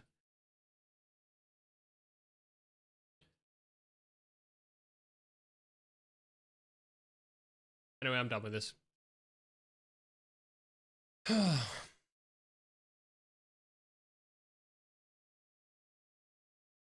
That didn't help at all.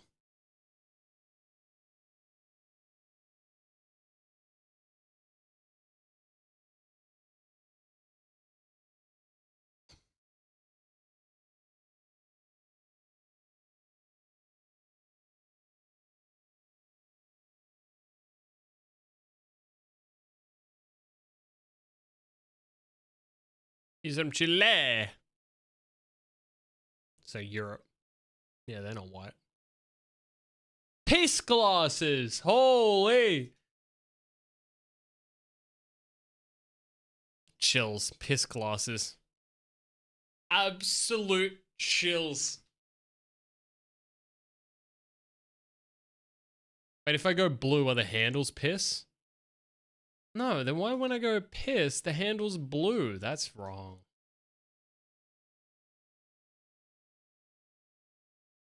I just want 120% yellow. What? Why are you looking at me like that? Dude's kind of like, kind of slick with it. Hmm.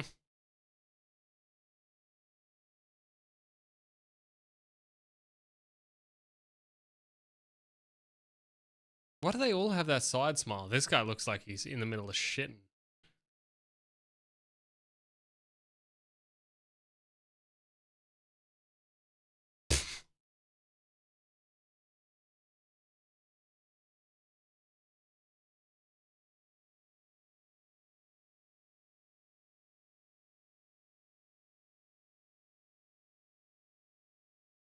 It's too many. I like these clear ones.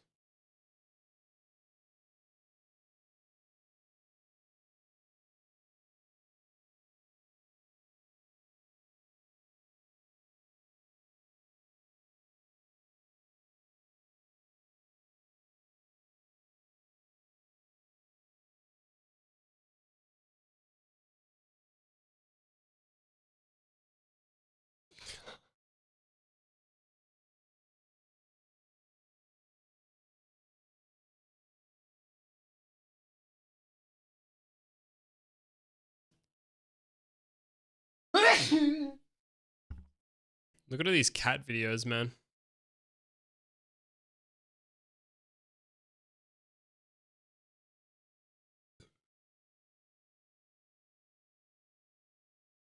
Are they vapes? Oh no, they're screwdrivers. Honey butter gator. What? YouTube's greatest chef just retired. Of course, I'm talking about the Outdoor Boys. After trying his bread with honey butter, it is clear that he can cook. That is unbelievable bread. It's perfect. But today, we're taking things a step further by trying the 10 most extreme dishes the Outdoor Boys have ever cooked. From spit roasted rabbit to a giant whole python, we're putting these together. They're like the squares for these. I got them from Bunnings today. This is gonna be my So, like, they're gonna go in, and I'm just gonna pop them in the holes. Because at the moment, it looks a bit messy. I'll keep the top line there because it'll be on stream, but the rest just looks so messy, and I'm not a fan of it. for a little while. But should their recipes live on? Let's find out. We are starting off very hot with Luke literally cooking the biggest king crab legs I've ever seen. Look at these beasts. Ooh, a little herb butter on the side to go with that crab. That's gonna be good. I mean, it's the middle of winter. It's pitch black, cooking king crab directly over fire. This right here is what I call extreme Outdoor Boys cooking. So to go with it, he has one of those Japanese sodas. I used to love these things as a kid. That is a crazy combination. Oh, I am so full of crab and ramen noodles. Oh, it's so good. I think it's finally time we give this a shot. Even though Luke just Oh, used the legs, I figured we'd find out what would happen when you cook a whole king crab over fire. Whoa, Cleo, this is not for you. In the spirit of the Outdoor Boys, we are of course using the real deal. Let's see. Wait, if we did can I get just this flint hear to a work. cat? There's come on. Did I just kid, hear a that is cat? crazy Pause. Good. I figured, oh, Cleo, this is not for you. In Cleo. the spirit of the Outdoor Boys, we are of course using the real deal. Let's see if we can get this flint to work. Come on, baby. Don't tie me now. Yes. I give you fire. Ooh, hot. Let's get our cooking area set up. Kyle, pass me the crab. Oh, jeez. It's a sharp king crab. Let's get it on the grill. Next up, it's time for the herb butter, and we'll just let this heat up. Oh my We're, God, of you're course, such a pairing this simp. with his famous bread with honey butter. This smoke is intense. She Kyle, heard with the bread. Made this bread I using picked up the exact container that has all the recipe, cat which, as treats you in guys it, and might she recall, immediately is got not up. an exact recipe, you just kind of eyeball it. Let's see if this is good. This right here is what I'm talking about. Some true Outdoor Boys cooking. And just like that, everything should be done. And we are left with an absolute feast. We have that beautiful king crab that will of course pair with that herby butter, a couple loaves of that beautiful, warm, fresh, charred bread that you already know we're pairing with Luke's famous honey butter. Trust me when I tell you, this stuff is mind-blowing. Let's start with the crab. Oh boy. Dip in the herb butter and enjoy. Even though it's inside of a crab shell, it tastes like fire in a great way. It's almost like smoked on the inside. Yeah. It's so nice. Phenomenal. You wanna have a look It's what's time in the to box? move over to the Holy Grail, the one and only bread with honey butter. So we I don't want want to eat any other type of bread ever again. So That is strange. unbelievable bread. It is preposterously good. What is this? It's like a marble soda drink. She doesn't know what to think. Fully went up my nose. Did yours go up your nose? Dude, it's she's so trying to lay good. down. Did yours go? No, mine is perfect. It's very good, but it doesn't. That is compare very to the good. Crab and bread with honey butter. With that, let's rank. I'm glad it's unanimous because straight up, that is the easiest S tier I've ever given out on this channel. It might be the best meal we've ever made. Let's move on. Woo! This one's gonna be intense. Okay, that is a fully sized snake. He is way too calm to be holding a snake like that. What is going on here? Look how close his fingers are to those fangs. Like a pro, nicely done. I do not know how he did that. That was way fun. I've wanted to do that for a while. All right, the blood pressure can come down. It's time to cook. If in doubt, deep fry it. Wise words. That looks slimy. To be honest, I'm starting to lose my appetite here. Okay, going from the flour to the egg, into the breadcrumbs. All right, and that's fry. starting to look pretty clean. Yeah, I think I burned those. Happens to the best of us, Luke. And Looks we're up. crunchy. What's in this box? Yeah, kind of springy. A cat. Snake string cheese. He's not really selling me on this one, but either way, let's give it a shot. I don't usually get squeamish, but there's just something about this snake, man. It's a big old boy.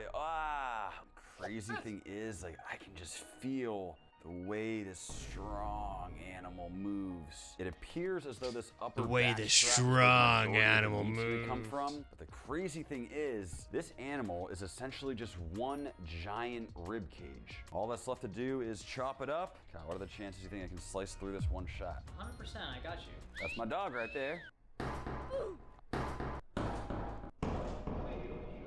I just destroyed the cutting board. See, I use my right hand. I'm a lefty. The one time I say 100% chance, you don't even get close. I guess we'll just do this the old-fashioned way.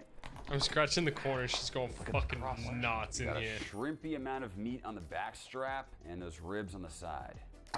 All right, I think I got the process down. But either way, we're left with some pretty nice little hunks of snake. Now, just like Luke, we'll hit it with a Creole rub. Should go perfect with the snake. Just getting that completely coated, shaking off the excess, then into the egg, and then packing it into the panko. That should be perfect. And let's fry. The goal is a nice golden brown color. This actually looks perfect. Just like Luke, we're plating with a Chick-fil-A sauce dip. But man, he was not lying. This snake meat is very stringy. It really does feel like string cheese. Let's sauce up. Of course, we got that Chick-fil-A. Oh, Sophia, what are you good? I got a bone. I will say it tastes incredible with the sauce. The sauce is what makes it. The meat itself is surprisingly not terrible also. It tastes like dry, stringy chicken. I'm not gonna say I love this thing, but it's better than any other snake I've eaten before. That one thing I'm missing is the over-the-fire flavor. B's all around. Honestly, I was fully expecting an F, pleasantly surprised. Next up, we got Luke. How's this truly going? out there in the wild. He's Just been literally outside and hunting it's foraging his own -3. food. This time, it's a bird called ptarmigan. Let's see what happens. So he spent the Ptarmigan. entire day hunting and fishing. That's what he's left with. Very interested to see how he cooks it. There we go, got some clean blueberries. Okay, this is one of the first times I've been very skeptical with Luke here. It appears as though he's making a sauce out of blueberries with only 2 ingredients, blueberries and water. If this thing turns out good, I will be very shocked, though I will say I've learned to never doubt Luke. Somehow, everything this man makes ends up tasting delicious. Okay, finally time to cook. Looks like he's seasoning up the proteins and just cooking it over a flat top over the fire. Well, I didn't know whether I was gonna get any ptarmigan or not today, so I brought some lamb steaks just in case. See, that right there is my kind of guy. He has some backup lamb porterhouses. It's gonna be a high protein meal and I'm not complaining. Pouring that glossy blueberry sauce over everything. Once again, there's just no way a blueberry sauce tastes good with literally only one ingredient being blueberries and a little bit of water. Let's try it first. Be free, Okay, so it little turns one. out it's basically impossible to source a ptarmigan, but we do have something nearly as extreme. This right here is Quail? a wild pheasant. They're in the same family, so this should be a perfect substitution. Bro literally just went out and got himself a chicken because he couldn't find the other thing. Somewhere between chicken and duck, seasoning with salt.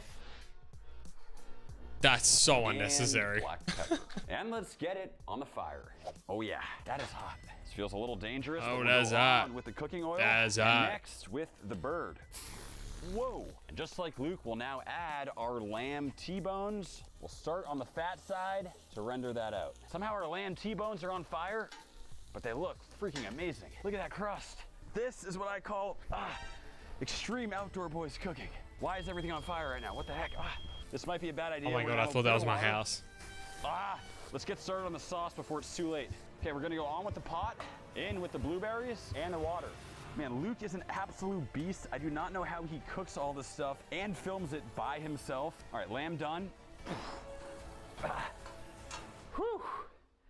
Why do I feel like he made that look in the kitchen? so But either way, hard? our meat is done along with that blueberry sauce. So I'm gonna be honest, some pieces look great with some nice char. Others are a little bit more on the burnt side. But as you know, this is extreme outdoor boys cooking. So all things considered, I'd say it's not bad. Beautiful medium rare on those lamb T-bones. Topping everything with that blueberry sauce. This is as rustic as it gets. Okay guys, pheasant, lamb, and blueberry sauce. But let me tell you, the cooking on this one was literally maxing out the extreme score. But really what I'm most interested in is that blueberry sauce. I'm just dying to see if it's good or not.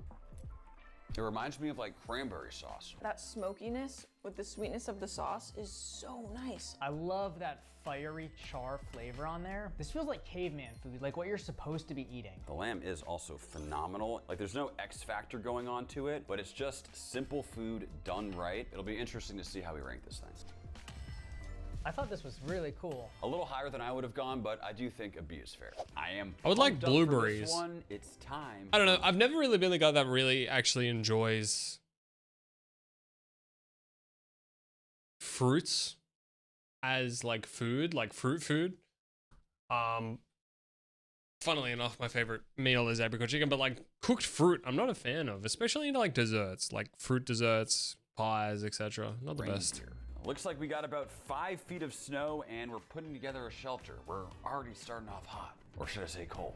Got some hot. reindeer sausage Damn here. hot. I don't know if I've ever tried reindeer. This should be interesting. Looks like we got some rice. Okay, looks like he's adding in the oil. Apple pie? the No, I don't reindeer even like apple sausages pie. and a bunch of vegetables. Ooh, so he's actually adding It's more tikka of, masala it's not sauce. like the taste is The bad reindeer per sausage se, it's the curry. texture. Only Luke would Like come the, up with a flavor combination like that. Okay, so Luke Like made- once the sugars inside the apple or pear or whatever caramelize, I'm not a fan. Jam, I like jam. Jam's different because it's gone like all the way. It's turned into like a spreadable. I think it's like that crystally kind of. If I'm gonna have fruit, like chunks of fruit, I want it fresh. My favorite types of fruit is like crunchy, fresh, really nice kind of fruit. And the second that it starts getting a little bit, see, I don't even like really ripe pears, like how they're meant to be like sloppy. I like pears that you can cut with a knife into like cubes, pretty much. That's the best way I can describe it. I like pears that are pretty much like an apple. Unripe pears are my favorite. But the second they get a little bit too far, they started hearing some of the signs of like the fruit desserts, which I don't like. Store-bought reindeer sausages, but you already Reindeer know we're sausages, going interesting. homemade. I'll be honest, I spent most of my life thinking reindeer were not real animals. It turns out they are very much real. Let's grind. Stunning red color on the meat, but it is super lean, so I am adding some pork fat to balance it all out. Going with That's just an pure herbaceous pork sausage. fat. What do you mean? Okay, never mind. He's mixing it after the fact. I thought he was going to add it there.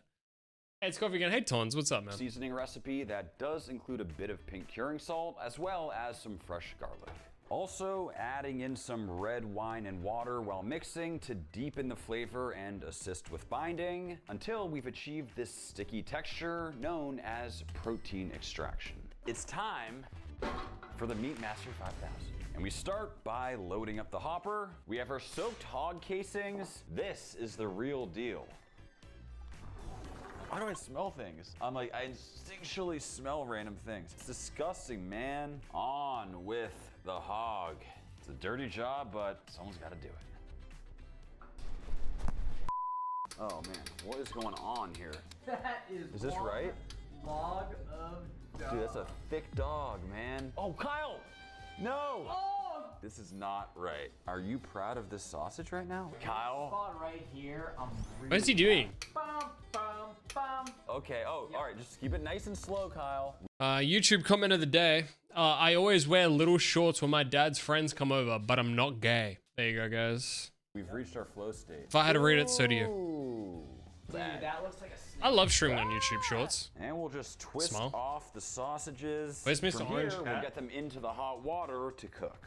And just like that, they should be done. Literally just behind To be me. honest, this is sort of looking like a very strange fetus-colored sausage. That looks but terrible. Let's find out. Just like Luke, we'll try taking some slices. They look juicy. It's reminiscent Actually of a look pretty good. sausage. I feel like this has actually worked. In with the sausage, the onion, and the green onion, tossing it all together.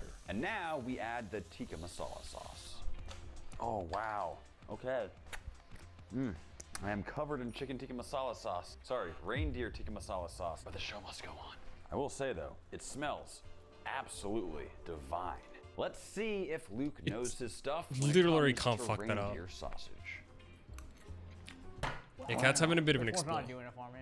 What? Something about that sausage is just messing with me. Sophia, what do you think? It just reminds me of ground beef with a really flavorful sauce all around it. I love that. I feel like disrespected right now. I know. I want to like them too, man. You should just like the sausage, Kyle. I stuffed that. Via, can you talk some sense into him? Come on, Kyle, it's reindeer. Yeah, you hear that? Take another bite. Oh, Cat made an error, And baby. then it hit me that what I'm eating. It's called tenderism. I told you. Okay. Let's rank.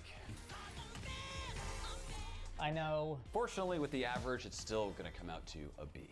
Next up, we have Luke cooking a rabbit over fire. Talk about some truly extreme outdoor boys cooking. That is a fat rabbit. Okay, looks like they're whittling down some sticks to use as like a little rotisserie. Clearly, he's done that before. It's hilarious how they're literally roasting those rabbits as if they're cooking marshmallows. Like, he's already cooking a couple rabbits, but of course, my man has to have the steak. I vacuum sealed some delicious steaks with a little bit of butter and rosemary. Interesting. So he essentially sous vide the steak in the water pot over the fire. Now just giving it a really nice sear. What they're left with is some beautiful looking steak. That rabbit cooked right over the fire, but they're not done yet. Pull out the chocolate caramel ganache brownies. I mean, there is nothing like that combination of steak, rabbit, and chocolate. What are we playing today? brownies. I played a little bit of Deadlock before. Getting a bit Now out we're of just my watching comfort zone video. with this one, because it all starts with the rabbit. I have never skewered a rabbit before. Is everything okay? Blacked out. They don't teach this one in school, but we're just going up through the head. Letting you know what fucking happens. My cat is a dumbass, right? An absolute fucking dickhead dumb idiot. She shits only in each corner of the litter box. And then when she flicks shit onto it, like the sand or whatever, she keeps flicking her poo out of the box. And then she goes on the outside and then she gets frets because she can't cover up the smell of it and she just starts freaking out. She's like, I'm sorry. I don't know what to do. I'm sorry. I can't cover it. Help.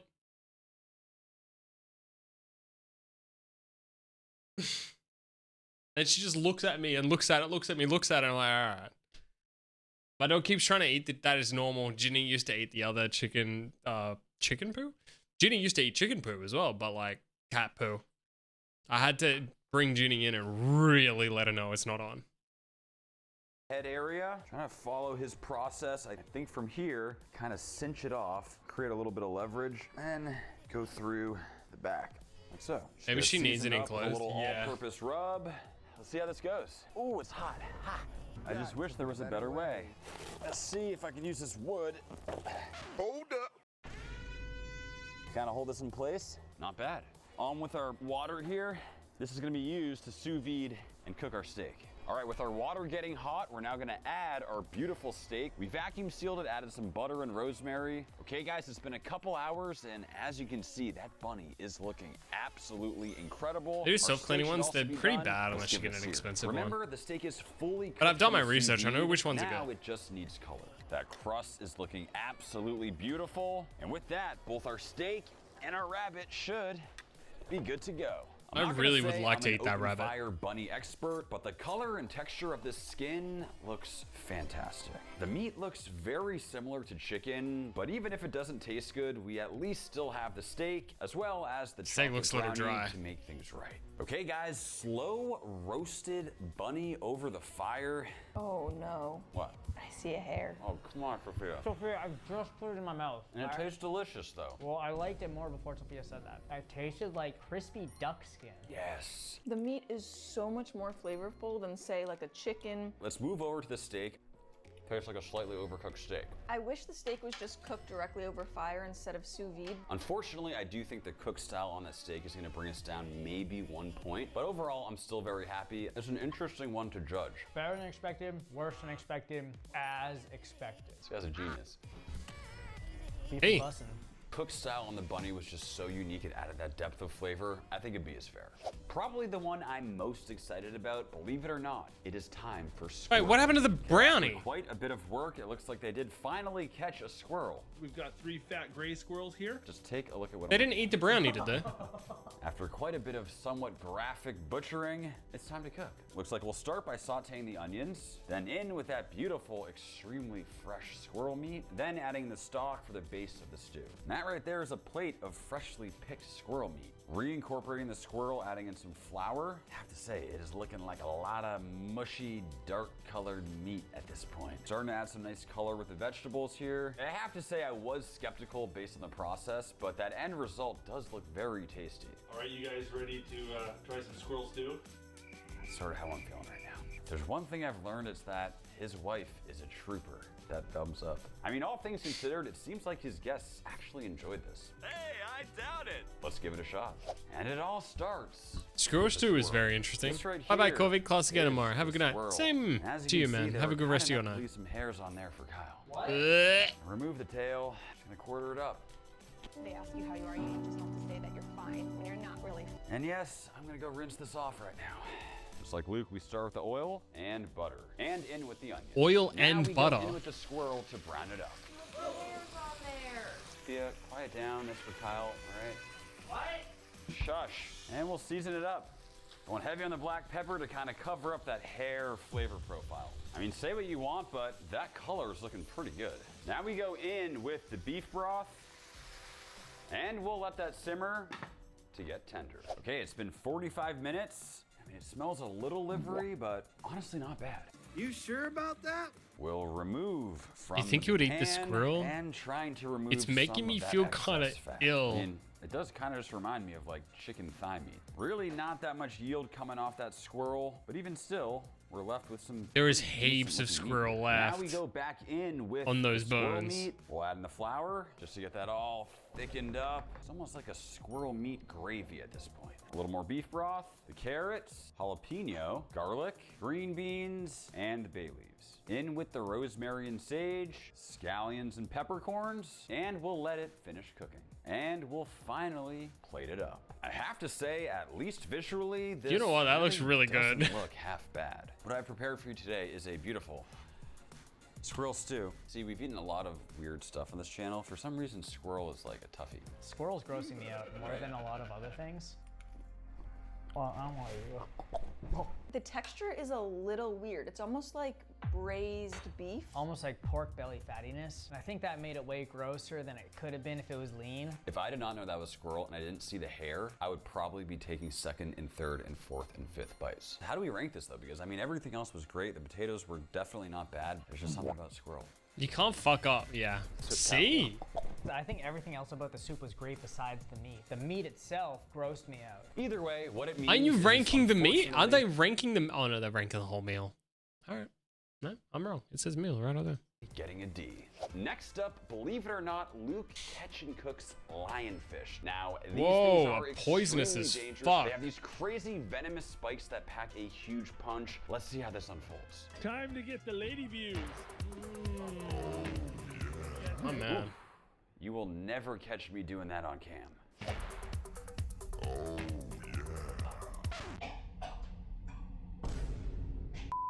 Wow, that water looks beautiful.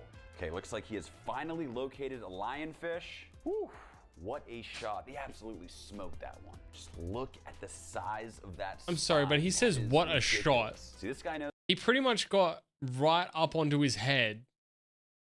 What do you mean, what a Finally shot? located a Literally put it in his face and then just went, yeah, gotcha. lionfish.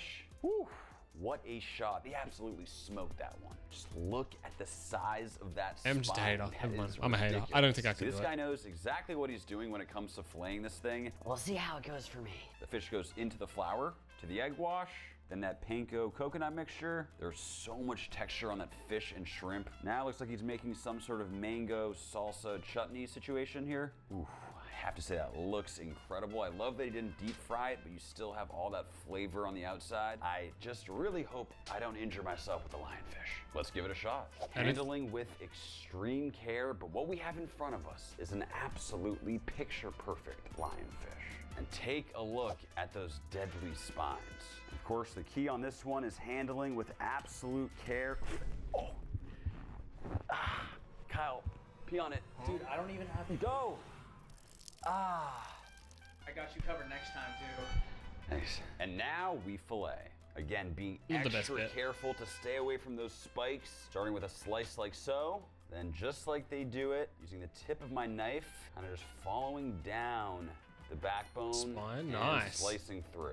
Do one final slice Wow, here, good remove job. like so. And that right there is an absolutely stunning fillet of lionfish.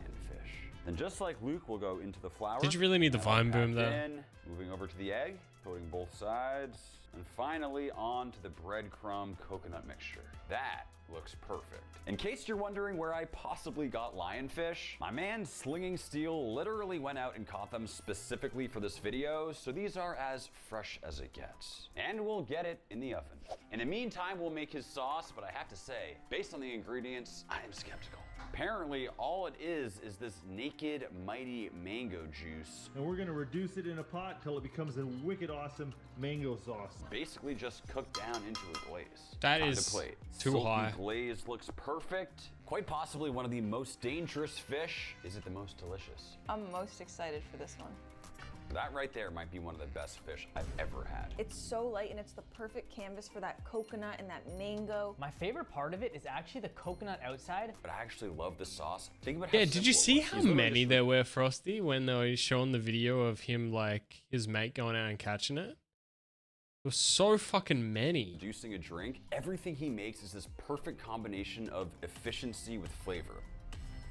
Wow. It tasted like vacation in food form. It was incredible. I love this one. Our first A of the day, and a very solid one. Nice. Next up, we have a Scotch egg cooked over fire. I'm dying to see how Luke cooks this Holy one. shit, that looks so Looks like cool. we're starting off here with some nice Jimmy Dean sausage. Just kind of flattening it out on some parchment paper. Then on with the already cooked egg. Just kind of using a spatula to cover it all up. Kind of forming it into a ball. From here it's flour, the egg wash, and into the breadcrumbs. Now that right there is a contraption I have never seen before. What Is that like a smoker? Adding some kindling, then just lighting the bottom area. I believe Pretty sure that's a like type where of the heat smoker, source no? comes from. Wow, that thing is giant. Yeah. I have to say, this kind of looks like an unsafe setup. I'm trying to understand the mechanics of it. Just adding the oil, again, there's like exposed fire all around it, and it doesn't look very stable, but let's see how this goes. Okay, finally in with the Looks Scotch like a egg, jet high boiler. diamond oil. But I have to say, that end product is looking absolutely Holy shit, that's so beautifully cool. crispy. Probably gonna skip the part where you pour the oil down the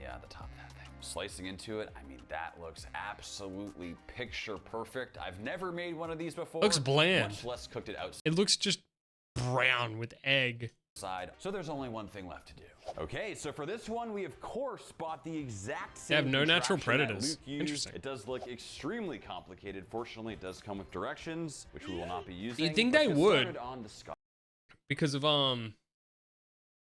mean, they've spec'd so heavily into defense, you would think somewhere along the lines they would have had someone that would have fucking ate them, like, en masse. Scotch eggs. Parchment paper down. We got our Jimmy Dean sausage. They just fully spec'd into laying out defense. a nice, even, flat layer. On with the soft-boiled egg. Now very carefully covering and sealing it all up. With that, let's head outside and see if we can get this thing to work. So it looks like we have multiple levels here. There's like the bottom area here, which I think is where we add the wood. This is sort of the heating chamber. Then we have the top part here, which is where we actually cook the food. For the heat source, we are of course using apple wood, and we'll try to light. Come on, baby. What are these, like, pre-purchased sticks that you've got here, man? Just pick up some stuff around your house. One eternity later. It's not working. Laundry lens. Yeah, laundry lens, let's do it. Oh, here we go. Easy, see? First time every time. This thing is a little confusing. I do wish there was an instruction manual, but either way, we're just gonna try putting this thing over the top. Ha! Take Like that. out the plug. It's a little hard to see the actual flame coming out the top.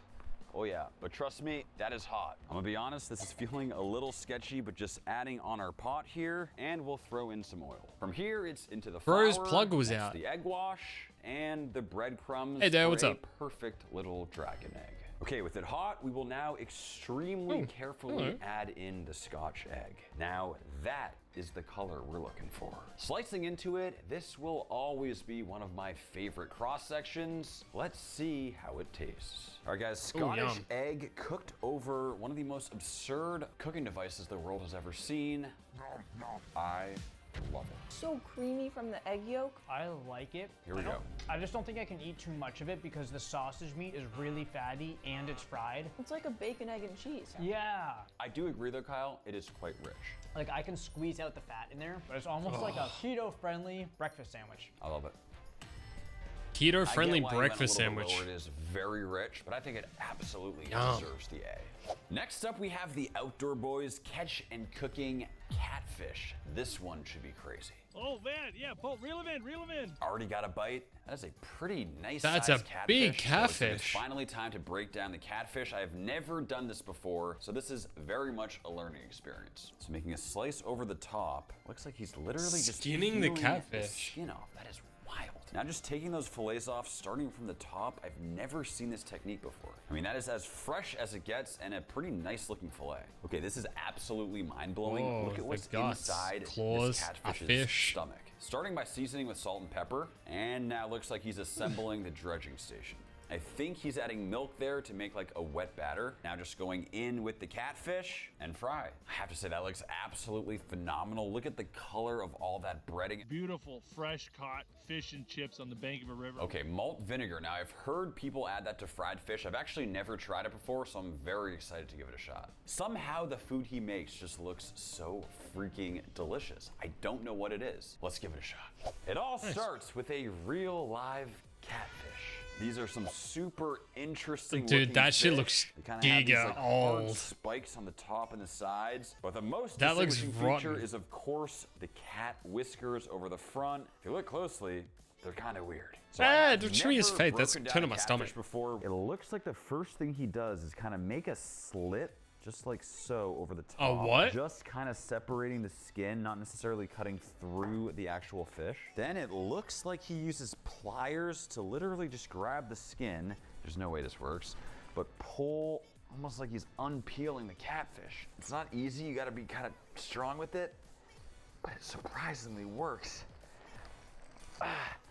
exceptionally well. From here, we kind of just fillet from the top down, which I've also never done before. You've got the Peeling it tiniest backward, catfish in the following entire bone. Haven't universe, always had man. the best experience with catfish. I only disappointed 3 million people with catfish. But when it's nice and fresh, it can still be very good.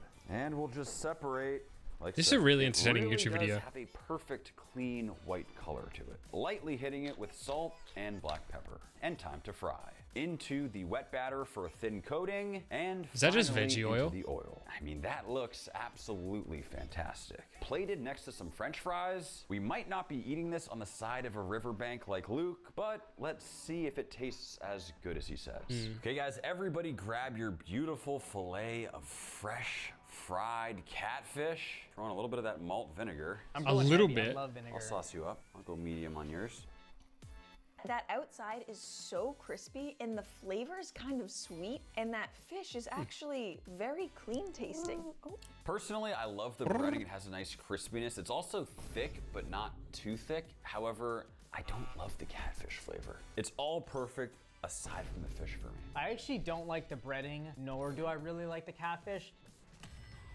Whoa, a Sadly, D. not our favorite, though I do think if we had extremely fresh catfish like he did, it might have been like a B or an A. Here You for knew what's this one next. was coming. The crocodile. Next up, we have Luke and the boys catch and cooking alligator. They're really out there in the swamps. Hold up. With these As soon people, as this that guy fishing does pole like catches meat rub. alligators, it He does like meat rub content. He's called Max the Meat Guy. 8 mil subs. Wow. looks like he's reeling in a massive fish right now. Ah, I see. So he actually caught him in the tail, which tells us that he like hooked him / gaffed him. I mean, that just looks like so much fun. Holy mackerel, that thing just fought like crazy. Looks like they've harvested so much meat, it doesn't get fresher than that. Let's see how he cooks it. Okay, so to cook, it looks like he's doing More this a few veggie different oil. ways, frying a few batches into like little gator nuggets. He also appears to be making a jambalaya. That is something I have never seen before with gator. We need to try that. Well, you know what this party needs? More nuggets. I mean, he does have a point. If you want to elevate a party, more nuggets doesn't hurt. I've got some My Ploy dipping sauce, which I'm probably the only one who want to do that. No, have no fear. Luke, I will absolutely be trying that as well. Guys, this is delicious. This is one of the tastiest things you can go out and shoot. We'll be the judge of that. And this right here is our beautiful gator tenderloin. And this one should be pretty simple. Now, just like Luke, we go into a pan to sear, developing some nice color on there and a light dusting of seasoning. And now we go in with the butter. Getting that all combined, it already smells insane. Now we'll go in with the exact same jambalaya mix he used. Full disclosure, I've never made jambalaya, much less gator jambalaya, so we'll have to see how this goes. Okay, it's almost done cooking, so I'll now throw in that seared gator, letting all those buttery flavors combine. While that comes together, we of course need to try this fried gator. What oil would you use? Gator nuggets go. I like to do baking and other stuff with olive oil. We have got veggie oil because we shop at the Asian grocer when we're like trying to get like veggie dumplings and stuff for us to eat. The veggie oil's alright. I'd probably, if I was going to deep fry it, just because the veggie oil is really cheap and olive oil is so expensive, I would probably deep fry in veggie oil just for money reasons. But like when I'm frying like fish, the veggie oil leaves a weird taste because it's so easy to burn. Into the oil. Hey Pete, what's up by the way? Perfectly golden brown. And let's assemble. Plating that steaming jambalaya next to a mountain of gator nuggets. Not gonna leave Luke hanging. We can't forget about his sauce. Thai sweet chili sauce. Sweet chili Sweet chili. When it comes to Luke and his food, I've just learned to trust the process. We have made it to gator. A lot going on here. I think I'm gonna start with the jambalaya. Wow. That alligator is really good. It's tender. You know, I think it might just be the first time that we didn't completely overcook it, because I'm right there with you. It tastes like perfectly tender and juicy chicken. Let's get that sauce. It's just sweet chili sauce. A lot of people do say alligator tastes like chicken. Sweet chili. We've never had that experience until now, actually. I did like the alligator, but the jambalaya aspect, it just kind of tastes like a seasoning packet, but I have high hopes for those nuggets. Let's see how it is. Wow, it's great on it. Unbelievable. I've said it once and I'll say it again. Luke is a culinary genius. Who would ever think to have that sauce accompanying gator nuggets? They kind of... Okay, I'm sorry, but did he just say who would have thought sweet chili sauce is good with deep fried nuggets? With any variety of schmeat, that hits. I'm sorry. That's a weird comment. And it just shows his lack of knowledge. And his 8.8 million subs, I'm just saying right now, has made him not a common man anymore. He's out of touch. It's like saying, who would have thought tomato sauce good with nuggets? Okay, dude. Remind me of Chinese chicken fingers. It's great. Let's rank. S. B. B. Oh, she didn't like the rice dish. There it is, guys. A very solid way to end the video. An A for alligator. Thank you all so much. Crab was the only one that made it to S. Kind of weird. Sweet chili shush kind of sucks. You don't like sweet chili shush. Trust me, once you start saying sweet chili shush, like, oh, dude, Corby streaming? What? Very solid way to end the video. An A for alligator. Thank you all so much. Crab was the only one that made it to S. Kind of weird. Sure. Wow, this guy's a really good streamer. I cooked the Wagyu of every animal. I'm only going to be getting this right now, aren't I? The Epstein files keep getting more disturbing. Oh, God. I don't want to see. Oh, God. I've gained fat over the holidays. I kind of let go. I ate whatever I wanted, my workouts were off, and I didn't track anything. At first, I didn't notice much, but before I knew it, I was up 7 pounds. Oh my God. Anyway. I accidentally got addicted to Megabonk. People are still falling into the Megabonk trap in the big 2.6. Damn. Blue crabs don't. Blue crab sounds like something you get for going to a brothel in Southeast Asia.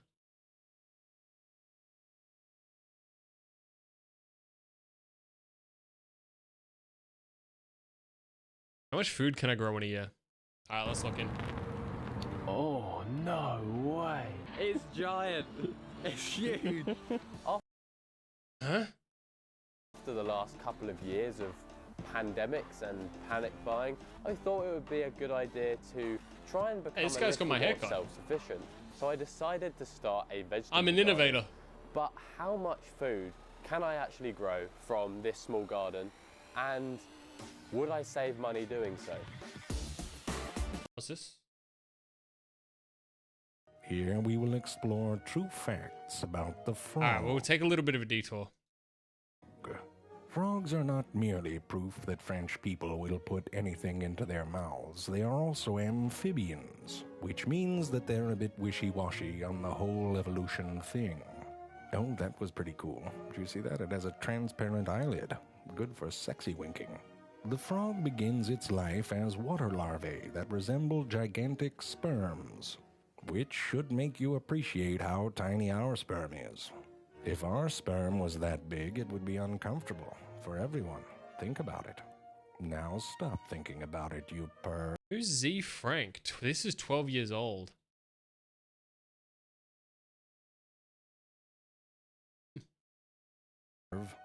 After a time as a spermish water-breathing vegetarian, the larvae undergo a rapid 24-hour metamorphosis, reabsorbing their They do that in tails, 24 growing hours? wings and lungs, and emerging as graceful adult frogs.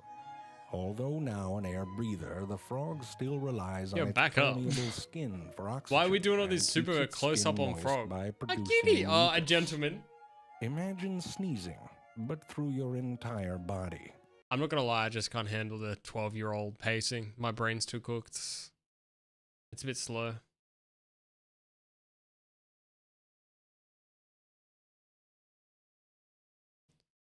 Josh Wiesman just did $1 food around the world.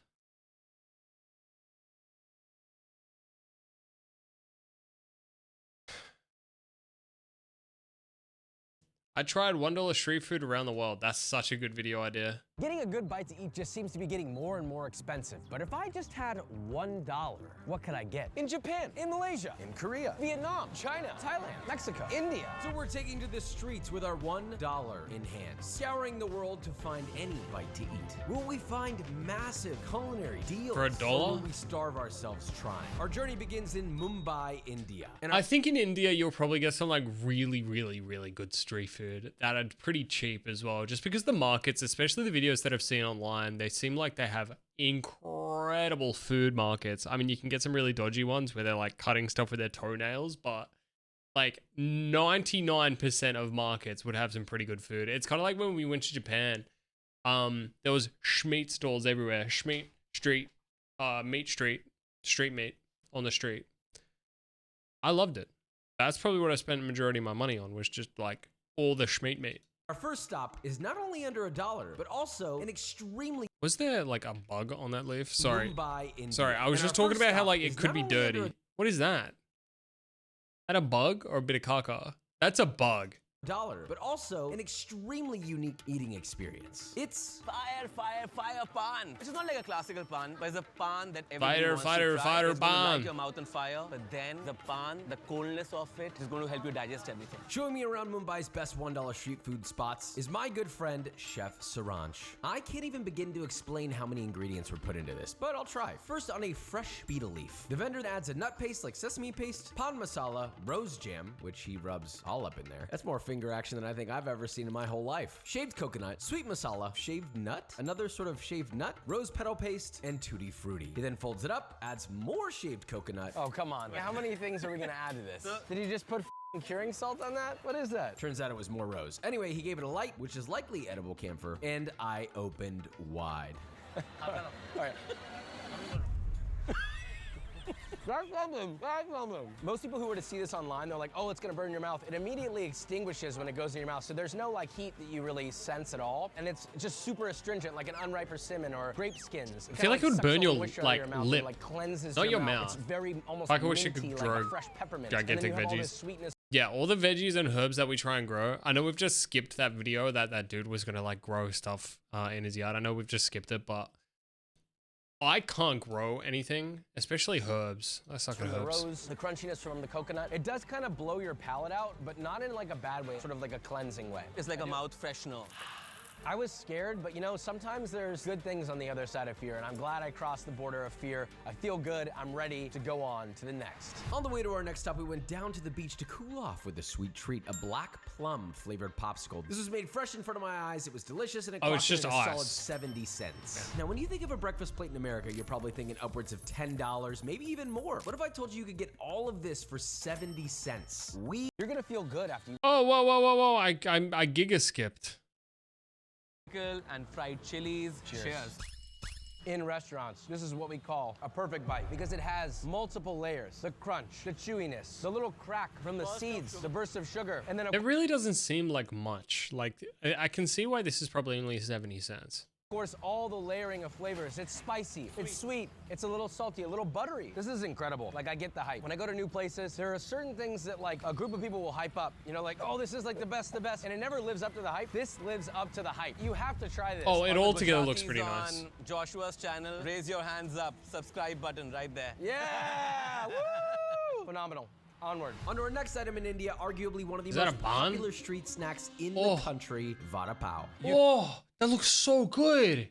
Cannot come to Mumbai and not try vada pav. Mumbai is vada pav is Mumbai, and it's vada wow is what I like to call it. You can have 3 of these babies in $1. Wow. 3 for $1. That looks so good for 3 for $1. That's ridiculous. The guy who was assembling it was moving at lightning pace, grabbing the bread, slicing it up, spreading the spreads on there, boom, boom, boom, boom, boom, adding the fried potato, and just hammering them out all day. Cheers. I have no idea how does McDonald's work in the city. You have this right here on the street. The first thing I notice is just the texture. The bread is so soft, so fluffy. It releases the air like the finest Tempur-Pedic pillow as you bite down into it. All and then right. it just This guy melts as you glazes chew. with his the words. potato's soft, seasoned beautifully. Even just one of these is so filling. Unbelievable value. I would pay $1. I paid $5. I paid $10. For $1, you get something that isn't just good, it's craveable. I'm gonna be thinking about this when I go back home. We are moving on. That is a wrap on India. I gotta say, I had an unbelievable time here. I absolutely need to come back. I was only there for a very short period of time. We hit so many other great places, like incredible street side I want to go to pani India. Bombay sandwiches. And I had the greatest dosa I've ever eaten in my entire life at Bene. They were homies, they watched the channel, they let me get back in the kitchen to cook with them. India blew my mind. I'll be back. Now, although we have a lot of countries coming, we're headed back to our home country, the USA, to see if we can find anything for $1. And after many hours of research in New York, arguably one of the most prolific food cities in our country, we were shocked to find out that we could not find any American foods for $1 or less. But what about the classic $1 New York slice? Yeah. That would make me sick. What's that? I think maybe like the busyness of it and a little bit of like dirty on the street, but that food could make up for it. That is no longer $1. Although we did find a samosa for $1, but that's not really American food. It was okay. That's why they're $1. And there were other things that we found that Have you seen the street food? Yeah, I was saying that before. Like, you can see some of the vendors. I think a lot of them are decent. But if you go into like the more market streets, you see like people like cutting shit with their toenails, and you can get a little bit fucked up. But I guess that guy had like a little bit of a tour, so he's going. I heard like a restaurant guy with him, but there are definitely spots where it's clean, or at least clean to an extent. It depends on how like strong your stomach is, because I know that their food healthy like standards aren't really that high. But there's definitely some crazily weird ones, but there's some pretty good ones. I think Mumbai might be the better because it's already so touristy. But the further you go out, good, but they were all I would be very over worried. $1. So we You would leave fucking New York die, for actually. Bangkok, Thailand. Finally, this is my first time here, and it's considered. Oh, Thailand would be so good. I love a lot of these Asian countries like Vietnam, Bangkok, Thailand. Oh, one of the greatest street food cities in the world. So not only are my expectations high, but what can we even find? Like, I love the food. I love the food in Vietnam when I went. I loved it. So good. Mark Wiens. Tell us a little bit about this market. Oh, this is a local morning market. It's called Troc Mall Market. People come here to buy basically all the ingredients you could possibly need to cook any Thai dish. And there's a lot ready to eat as well. Let's begin. We didn't even enter the market, and our first item caught our eye, an entire gigantic coconut for exactly $1. Classic, fresh coconut. It's like pregnant with water. I'm like blown away with how much there is. Bursts. Cheers. Cheers. Back home, I'm gonna go spend like $40 on some like rehydration beverage. This is $1, and this is literally the most hydrating thing I've ever drank in my life. Yeah, Thai coconuts are some of the best. And it's so sweet, so refreshing. And the other thing I like is that it's completely full of water. When he pops it open, it actually bursts because of that pressure. Oftentimes when you open up a coconut, at least in the US, you've got like a half full coconut. Yeah. So the second you put the straw in, the first sip is the sort of like slurping sound because there's nothing in there. I have a lot to enjoy here. This is phenomenal. As we were leaving for our next spot, I also found out the vendor will take your coconut back, shave the meat out, and then give it back to you. An even more insane steal. Now imagine this, you're Wow, okay, so you get 2 in 1. walking down the streets and the amazing smell of pork frying on the side of the street catches your nose. How is that veggie oil that clean? But I've worked in a cafe and it is the most grotty, burnt, dark orange shit that you've ever seen. It's probably because they're able to just dump it straight on the street behind them. Yeah, I'm going there. Mark recommended we just get $1 worth of the pork, and he got some sticky rice for $1 as well. If you added vegetables That's to $2. this would be probably $15 in the US. And everyone would be like, that's a good deal. So that's crazy. Here, you take a piece. Thank you. And I will eat that together with sticky rice because the combination is perfect. So good. It's fatty, it's rich. Salt level Just seems normal to The seasoning me. on it is like unbelievable. But it's Just also that's like very normal. unadulterated pork flavor. I feel like a lot of the It's times just with pork and rice. you I can don't- easily mask he's- the he's flavor. hyping this Whatever shit up. they're spicing this That's just with pork or and rice. marinating it with is really highlighting the flavor of the pork. So it's porky, it's rich, it's meaty, but it just has like this intense like savory garlickiness. It's just like, What did you think this guy would look if he got rid of his chin strap? Do you think he would like lose his chefon qualities? Because I feel like he's leaning heavily into franc.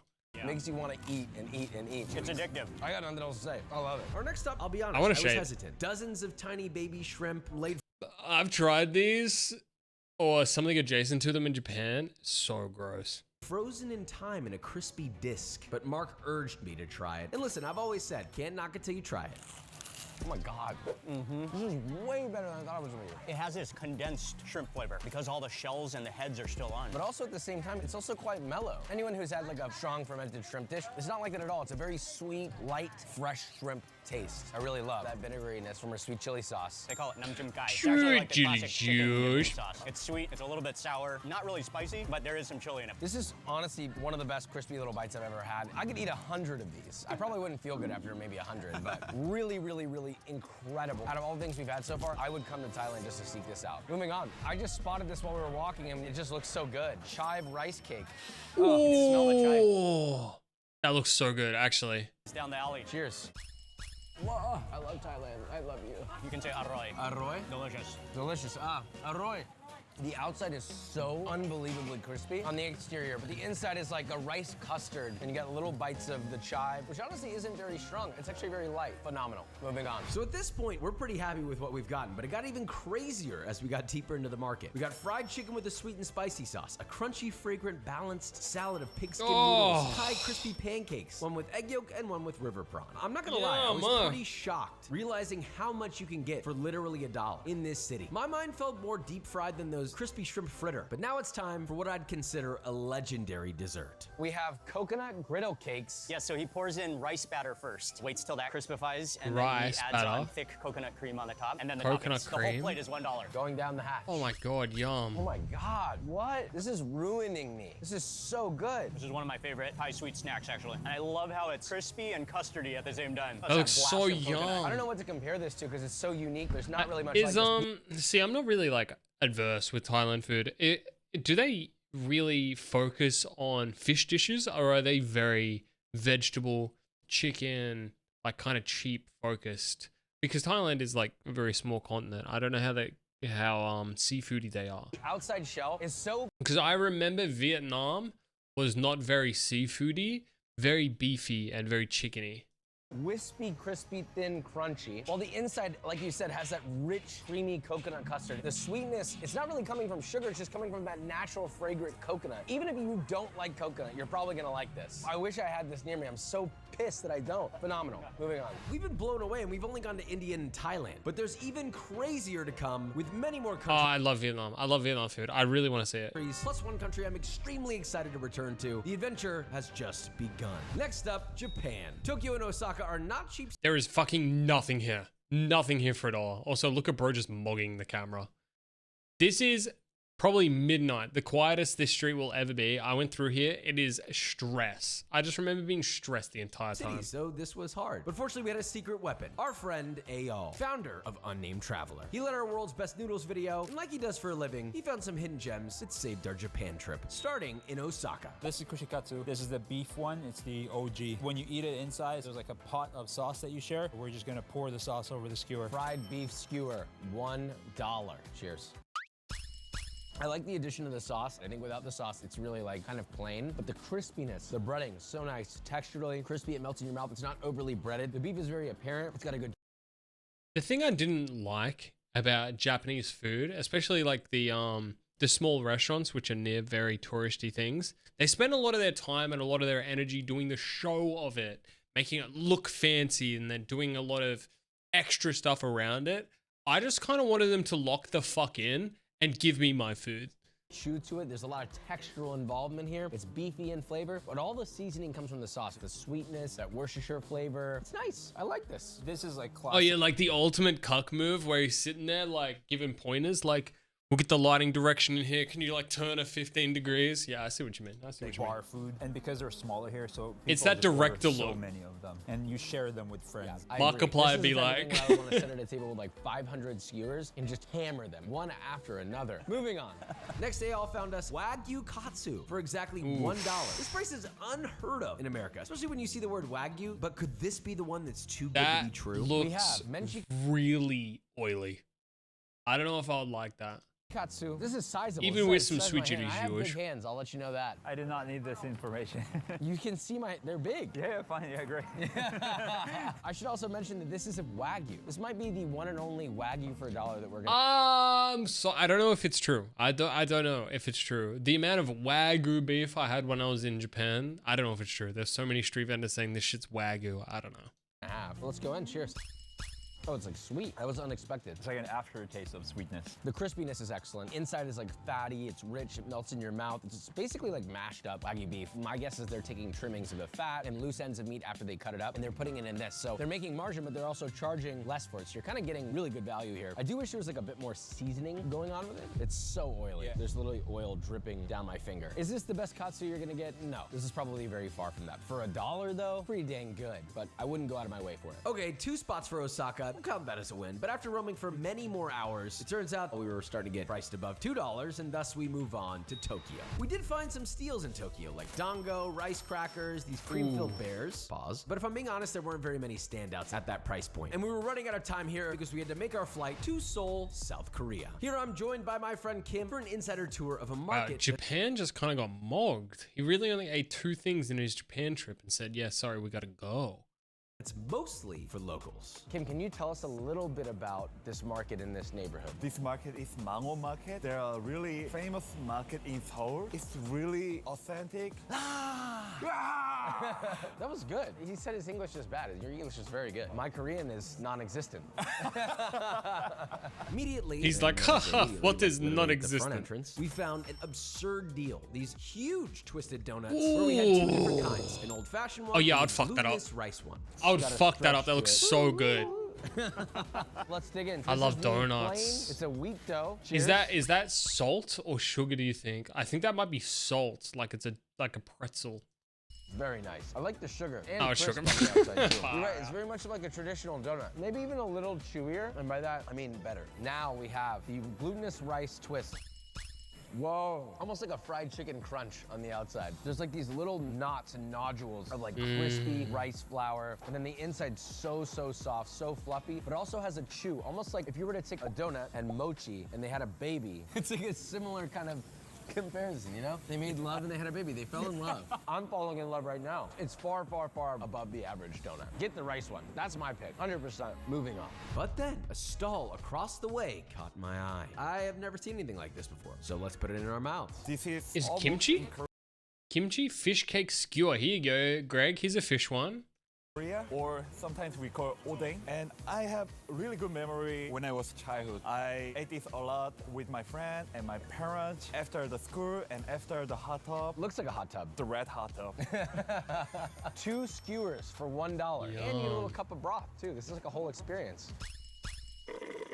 Whoa. It's so perfect. The broth is. He got sent back like Ratatouille. You could see it in his peppery. face. And the fish cake has a great texture too. It's like a texture of like tofu skin, but a little bit more tender. This is like the filet mignon of tofu skin, but obviously fish cake. This is phenomenal. One of my favorite bites so far. And it's also very satisfying. I'm feeling full already. And for $1, you get 2. I'm eating 20 of these. I'm gonna get in the whole hot tub. Now, just before we were about to head off to our next spot, Kim pointed out something that he felt was very important. I want to introduce another snack. I don't know if it's called the street food, but we can get the ice americano for the $1.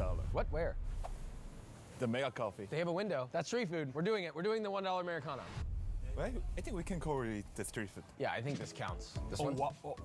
2,000. Is 2,000 a dollar? It's a little over. Oh my God, inflation. I didn't expect that. It was $1. Inflation is occurring too quickly. Slow down the inflation, please. Exactly. All right, this doesn't count anymore, but at least it'll keep me going. 10. Raw dogging it like an iced tea is crazy. 10. We're back on track to our final bites in Korea. The worst thing is, that's how they would like their coffee. That would be so watery. That is like a shot of coffee spread over all that water. That would be so bad. We have some hefty stuffed croquettes, both less than $1. The kimchi one was fine, but could the red bean be a sleeper? Sorry, what is your name? Vicar. Or Vic. I think you need to try this. That is very good. It's actually crazy. I've never had a long black. I mean, I have, but that was like so watery. That looks so bad. The outside is soft and airy. Plus, don't forget they also do drip coffee. It's not rich like Australian coffee where we get it from like brewery. That is like drip coffee, which is already watery. And then you add extra water on it. Jesus. Smooth and almost creamy. A long black is, oh my God, I'm pausing so much. A long black is just like a shot of coffee and then filled to the brim with hot water. That's it. And the sweetness in the red bean is perfect. We're getting up there. We're coffee. We're climbing. And for $1, worth it. An amazing 24 hours in Korea. Kim, we're gonna miss you. But we have another special person waiting for us in Hanoi, Holy Vietnam. shit, It is Vietnam! Sunny from Best Ever Food Review Show. The vendor he was waiting with was hustling. Our first stop, we're at Soy Mae, and this is soy. It's a sticky rice dish. A little Is that hair? over $1 if you get the fried egg. So if you don't get the fried egg, it's basically $1 even. With this dish, soy is the base, and then you could add a number of different toppings. Pork floss, fried egg, pork patty, boiled peanuts, mung bean paste. They take the bean and they mash it. They basically compress it, and then for the soy, they're shaving mung bean. It's more like a mung brick. Yeah, it's a brick of mung bean. Cheers. Wow, the rice is so perfectly cooked, it's crazy. It's so perfectly chewy and al dente, and all the toppings go so well with it. I don't know about the old carpet, like asbestos on top.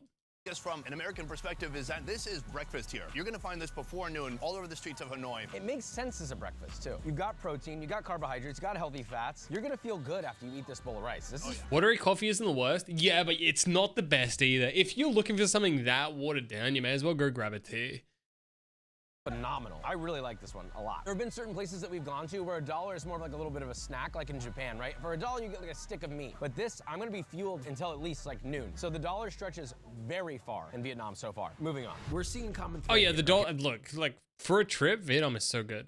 Okay, we were on the way to our next spot, and what do we see? Well, we saw a bunch of other cool things, Oh. like spotted fried bananas, which were whole ripe bananas smashed, battered, double fried, served hot. I mean, these were fantastic. 60 cents an order. I mean, ridiculous. But what about banh mi for under $1? Could it actually be good at the low price Banh of mi. 80 cents. In America, what, 15, maybe even $20? Oh no, I've had heaps of these. So fucking good. We had them when we went on our hike in Vietnam. We went up the mountains in Vietnam when I was in year 6. Year 6? Yeah, we did an exchange and I was in, not year 6, year 6? Oh, I'm a fucking idiot. Year 10, sorry, year 6, Jesus. When it was in year 10, yeah, we hiked up mountain and like the guides would just give us heaps of these. There's beef jerky in it. It has fried potato and it has nem. Nem is fermented pork, and in fact, Oh, it's we never didn't have been nem. cooked, but it kind of ferments and cures, so it won't kill you. The end result is something that is very sweet and sour. I'm curious what you notice as being very different from banh mi in the U.S. because for me, when I look at the bread, they are very solid, thick, doughy, but here it's just pure crispiness. It's perfect for holding all these ingredients, and it kind of wraps around the ingredients perfectly. Yeah, it's also very airy. It's almost like it's just gonna float away. Cheers. The Vietnamese really love sweet food. What's really sweet is this right here. This is the beef jerky. If you try this alone, you'll taste really where that sweetness is coming from. Oh, wow. It's literally like candied beef jerky. Is this Sunny? Is this him? Oh, is the guy with the bandana Sonny? Turkey. You don't even really taste the beef. It is so I've never seen this guy before. blindingly sweet. You could give this out on Halloween in Vietnam, and kids would be very happy.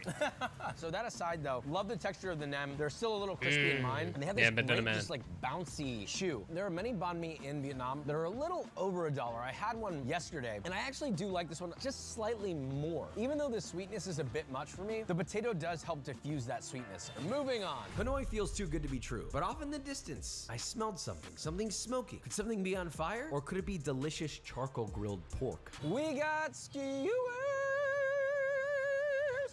This is a pork skewer. It's grilled over charcoal beautifully. Nice little charred bits on it. I love their setup. I saw it yesterday and I wanted to try it real bad. Ah!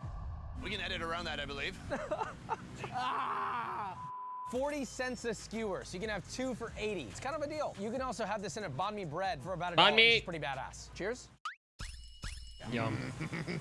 Oh, that's good. I love that. Anytime you're in Hanoi, follow the smoke. Something good is gonna be at that smoke. People all over the streets here, they're grilling up, they're using charcoal, they're making meat. And on top, you might notice inside the flavors, there's whole spices and there's sugar and fish sauce inside. So it makes it super umami and a little bit sweet. It's kind of a theme throughout the day, whether it's something for dessert or not. They put a lot of sugar into a lot of the different meats here in Vietnam. The sugar grants They love their sugar, apparently, because yeah. the sugar generally heats up much more quickly, it caramelizes, and then it burns a little bit. And a lot of people, they think, oh, well, burn food is not good. No, no, no. That nice char, that burnt sugar, is helping carry over some of that smoke from the burnt charcoal sugar into this meat. slaps. A delicious pork skewer. You can eat many of them, have them in a banh mi, many options. On to the next item. Vietnam's dollar street food hit every box, from breakfast to on-the-go skewers to sandwiches, but can they hit it with dessert? Apparently these little fried bean donuts are so popular and cheap, just 20 cents each. Many vendors are copying the OG inventors, even setting up in front of the original shop. You know, there's a certain level of disrespect I respect. This is almost too much disrespect. That said, we went to the OGs. It was the perfect final bite in Vietnam. That rounds it out. Sonny, thank you so much. Wouldn't have been able to do this without you. We love you. Thank you, Vietnam. We're moving on.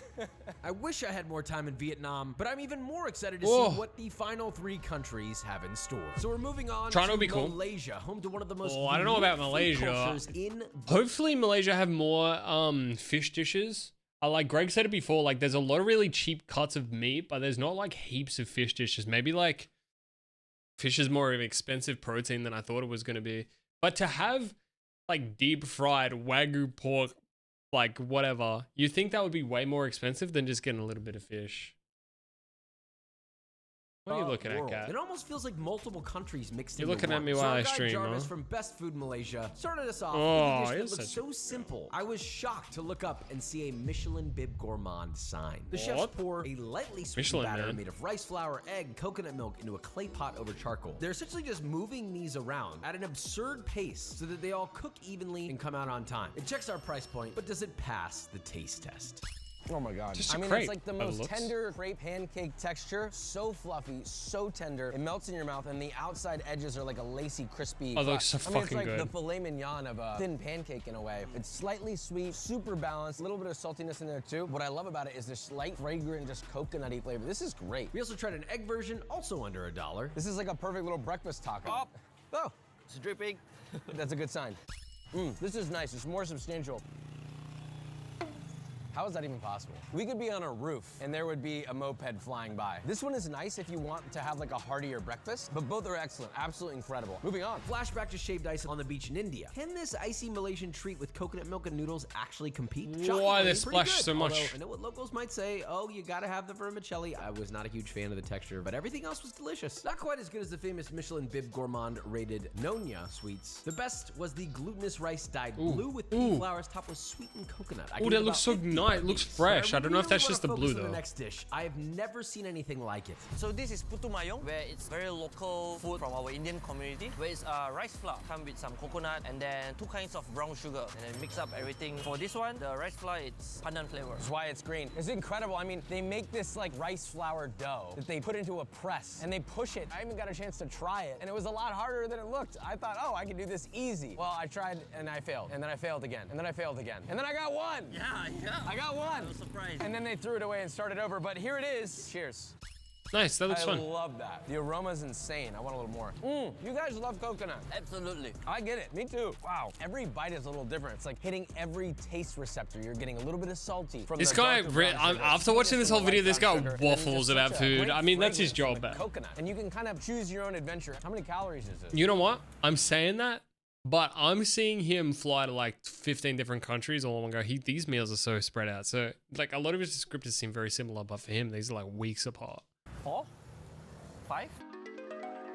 It's like one of those things that tastes familiar, but you're not gonna get anything like this anywhere but here. Before we left, we had to try these 50-cent noodles. They were stir-fried in a massive wok, shockingly amazing flavor for the value. Next up, a city that every time I visit feels like seeing a close friend you haven't seen in a while. Mexico City. Last time I was here, I ate over 40 tacos in 24 hours. And let me tell you something, I didn't have a single bad bite. Talk about not missing. Yeah, Mexico City, they don't miss. Now, while $1 street food is a bit different, I'm feeling Mexico City will impress, especially since we're back with Gabby, the greatest food tour guide in the city, but also a close friend of mine. And like magic, the first bite literally.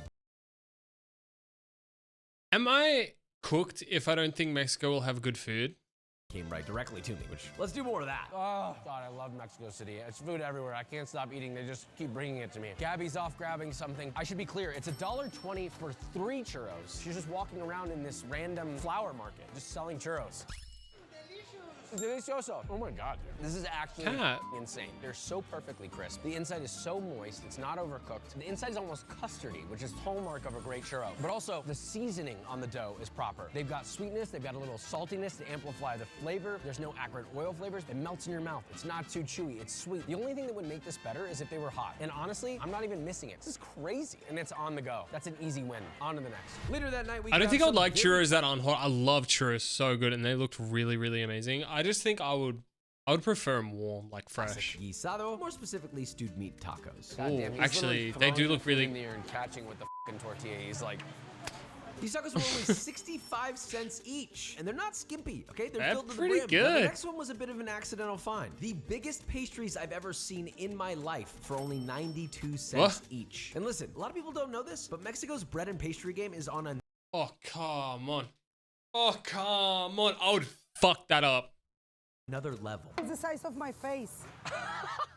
They were all tasty, but they weren't my favorite of the trip. But a nice little sweet treat. But let's talk about the stars of the show. First, a Mexico City classic, Al Pastor tacos. Only Gabby could find one worth eating that's this cheap. 16 pesos per taco, a very classic pastor, and enough meat. Like the amount of meat is amazing for 16 pesos. It's the insane value. Tortillas this thick, meat mountain above that. Should we just go in?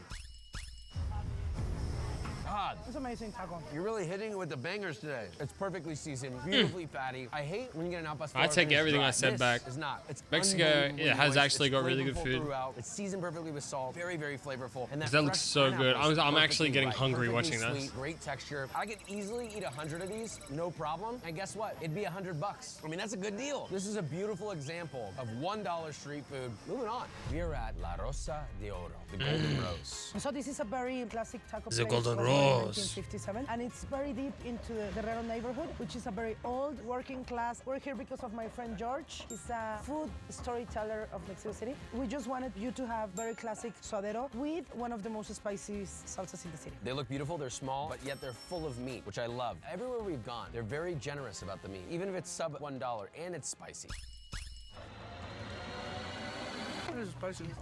I can see why it's been standing so long, since 1957. I mean, it is. Look at that oil like lapping it though. It's got the perfect mix of different kinds of textures. You have fatty, a little tender, a little chewy. It's meaty, it's unctuous. One of the most flavorful, meaty tacos we've had today. Absolutely no distracting flavors. Just beautiful beefy flavor. Tortillas are soaked in beef fat, chewy and delicious. This is so good. It's phenomenal. Yeah. It's a no-notes taco. You serve this in America, you're gonna get like a Michelin bib gourmand. We saved the best for last. Hundreds of hours of traveling and eating Time the for greatest China. $1 street food in the world. We're ending things in one of the largest countries in the world, China. I have no idea what's in store, but something in my heart is telling me this might be the best stop we have. Oh, here we So we're go. starting in Shanghai. Rachel, one of the most well-known and prolific food writers in Shanghai, is taking us for Jianbing, a massive egg and topping-filled crepe, which usually has a crunchy wonton type shell in there. I've actually had this a few few times, and each time it's blown my mind. But will it be even better in China? This is the most basic version. It totals out to about $1.10, $1.20. Still in the dollar threshold. Jianbing is typically from the north originally, but you can find jianbing all over China.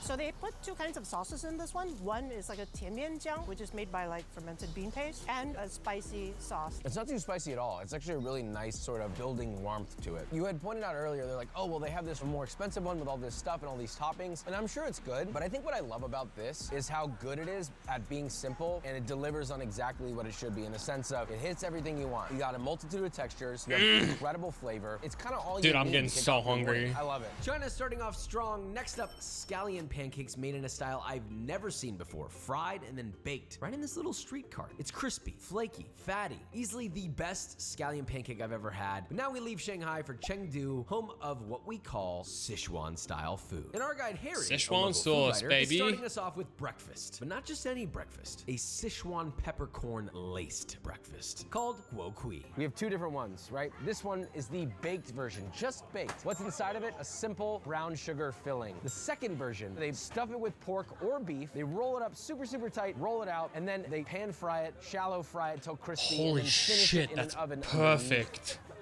Yeah, correct. Which one should we start with? Maybe the sweet one? The pork one, because you must savor the crunch.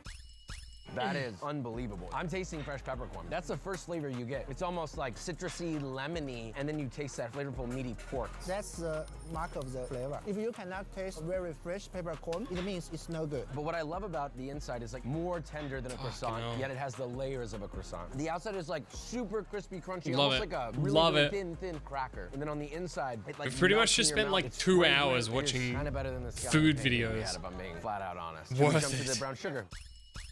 Oh my God, completely different. This one's more like a bread. The density of this is almost like the texture of like a steamed bun. But the brown sugar itself, it's not like any normal brown sugar that you might be used to. Holy shit, who wants to go to China with me? It's been liquefied in the baking process, so it's I want to like eat this literally food throughout this. So as you take a bite, you have a liquid state, essentially brown sugar syrup. This is like very molassesy, very rich, very dark, super flavorful. It almost has like a little bit of an umami from it. Unbelievable. One of my favorite bites on the trip so far. On to the next. So we're walking down the street to our next location, and we found this. Typically with a buffet, you pay one fee and then you eat as much as you can until you leave. This buffet, all right, let's go get all this cool food.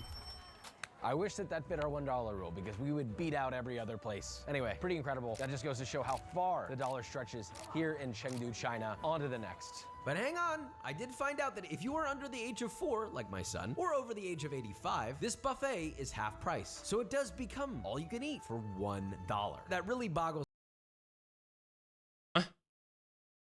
If you're under 4 and over 85, you eat for $1. My mind. I can't think of anywhere on earth that has this kind of value. Certainly not back home for me. Now our final stop is unlike anything I've ever seen in my entire life. I don't just mean the food. I mean the situation, the environment, how we found the food. This isn't a restaurant. This isn't something you're gonna find on Yelp. This is a random security guard out. I think it's all you can eat asterisk. Because if they say all you can eat, but Corby comes in, they're gonna charge me money because I will be there and I will smash that shit. Outside of a normal old apartment complex, making some of the greatest noodle and dumpling dishes I've ever had. And this is probably only one example of maybe hundreds or... I remember so much, there was like a little stall just like that near our apartment in Vietnam on like the second week that we're there. And he sold these mango smoothies. And oh my God, they're the best mango smoothies. I actually spent so much money on mango smoothies that I had to go to the greater... not Greater Union, the Golden Union or whatever to get like a money transfer from my parents. Thousands across the country of China. Because I spent too much money on mango smoothies. Dumplings, rich, crisp, seasoned perfectly. Next up, chao shu, similar to the dumplings, but much lighter, floating in a super fragrant, spicy Sichuan peppercorn scented broth. And finally, the beef noodles. Unbelievably tender, fatty beef. Again, perfectly seasoned, a little spicy, and just unbelievably fragrant. Sam, you guys seen Spirited Away? That'll be me and Absky eating at that takeaway. This place blew my mind. This place is a perfect example of what this video is all about. Sometimes the greatest food in the world is in the most unexpected places. I want to give a little peer behind the curtain for who made this possible. I want to say thank you to Eyal, travel expert, legend. He was the one who guided us around the world to find these places in random remote parts of Asia. This is not an easy task. I appreciate it, man. It was such a wonderful experience, and I encourage you to do the same as much as you can. Respect the people that host you when you travel, and you're gonna learn and experience amazing, amazing things. So he does this type of stuff privately for people, and we were lucky enough to have him help us do this entire thing. He also wants other people to experience this. So if this is something you care about, he's made guides that are similar to what we've done today that you can go and follow, you can go and find if you want to find them. The link's in the description for that. But I have one last thing to say. We flew around the entire circumference of the Earth to film this one video. I'd be lying if I said this was easy. Having to leave family at a time of need, sleepless nights on the road for weeks on end, rushing and barely making planes, trains, taxis, and yet bringing this trip to a close was not easy. Yes, the food was world class, but this told a much greater story to me. It wasn't the insane value of the food we ate that blew me away. It was the hospitality we received. I had my own nerves and concerns about seeing this many random people I've never met in places I've never been, and they accepted us with open arms. Every single person, whether they were on camera or not, sat down with us, ate with us, and it reminded me that everyone across the world, no matter how different the cultures happen to be, love are food. human beings that are just like us. They work hard, they search to find something delicious to eat, and maybe cook a little bit too. We walked away with something I would call priceless. Amazing. That was a great video. And that's going to be the end of the stream. Thanks for watching, guys. Hopefully you enjoyed. Oh, man. I really want to go eating and traveling now. I'm going to go get some Weet-Bix and head to bed, ready for work tomorrow. Thank you all for watching and hanging out with me tonight. It generally means a lot. I'll see you guys next time. Stay safe. Don't do anything stupid. My name's Corby. Have a good night, morning, or whatever. And I'll see you next time. Bye, everybody.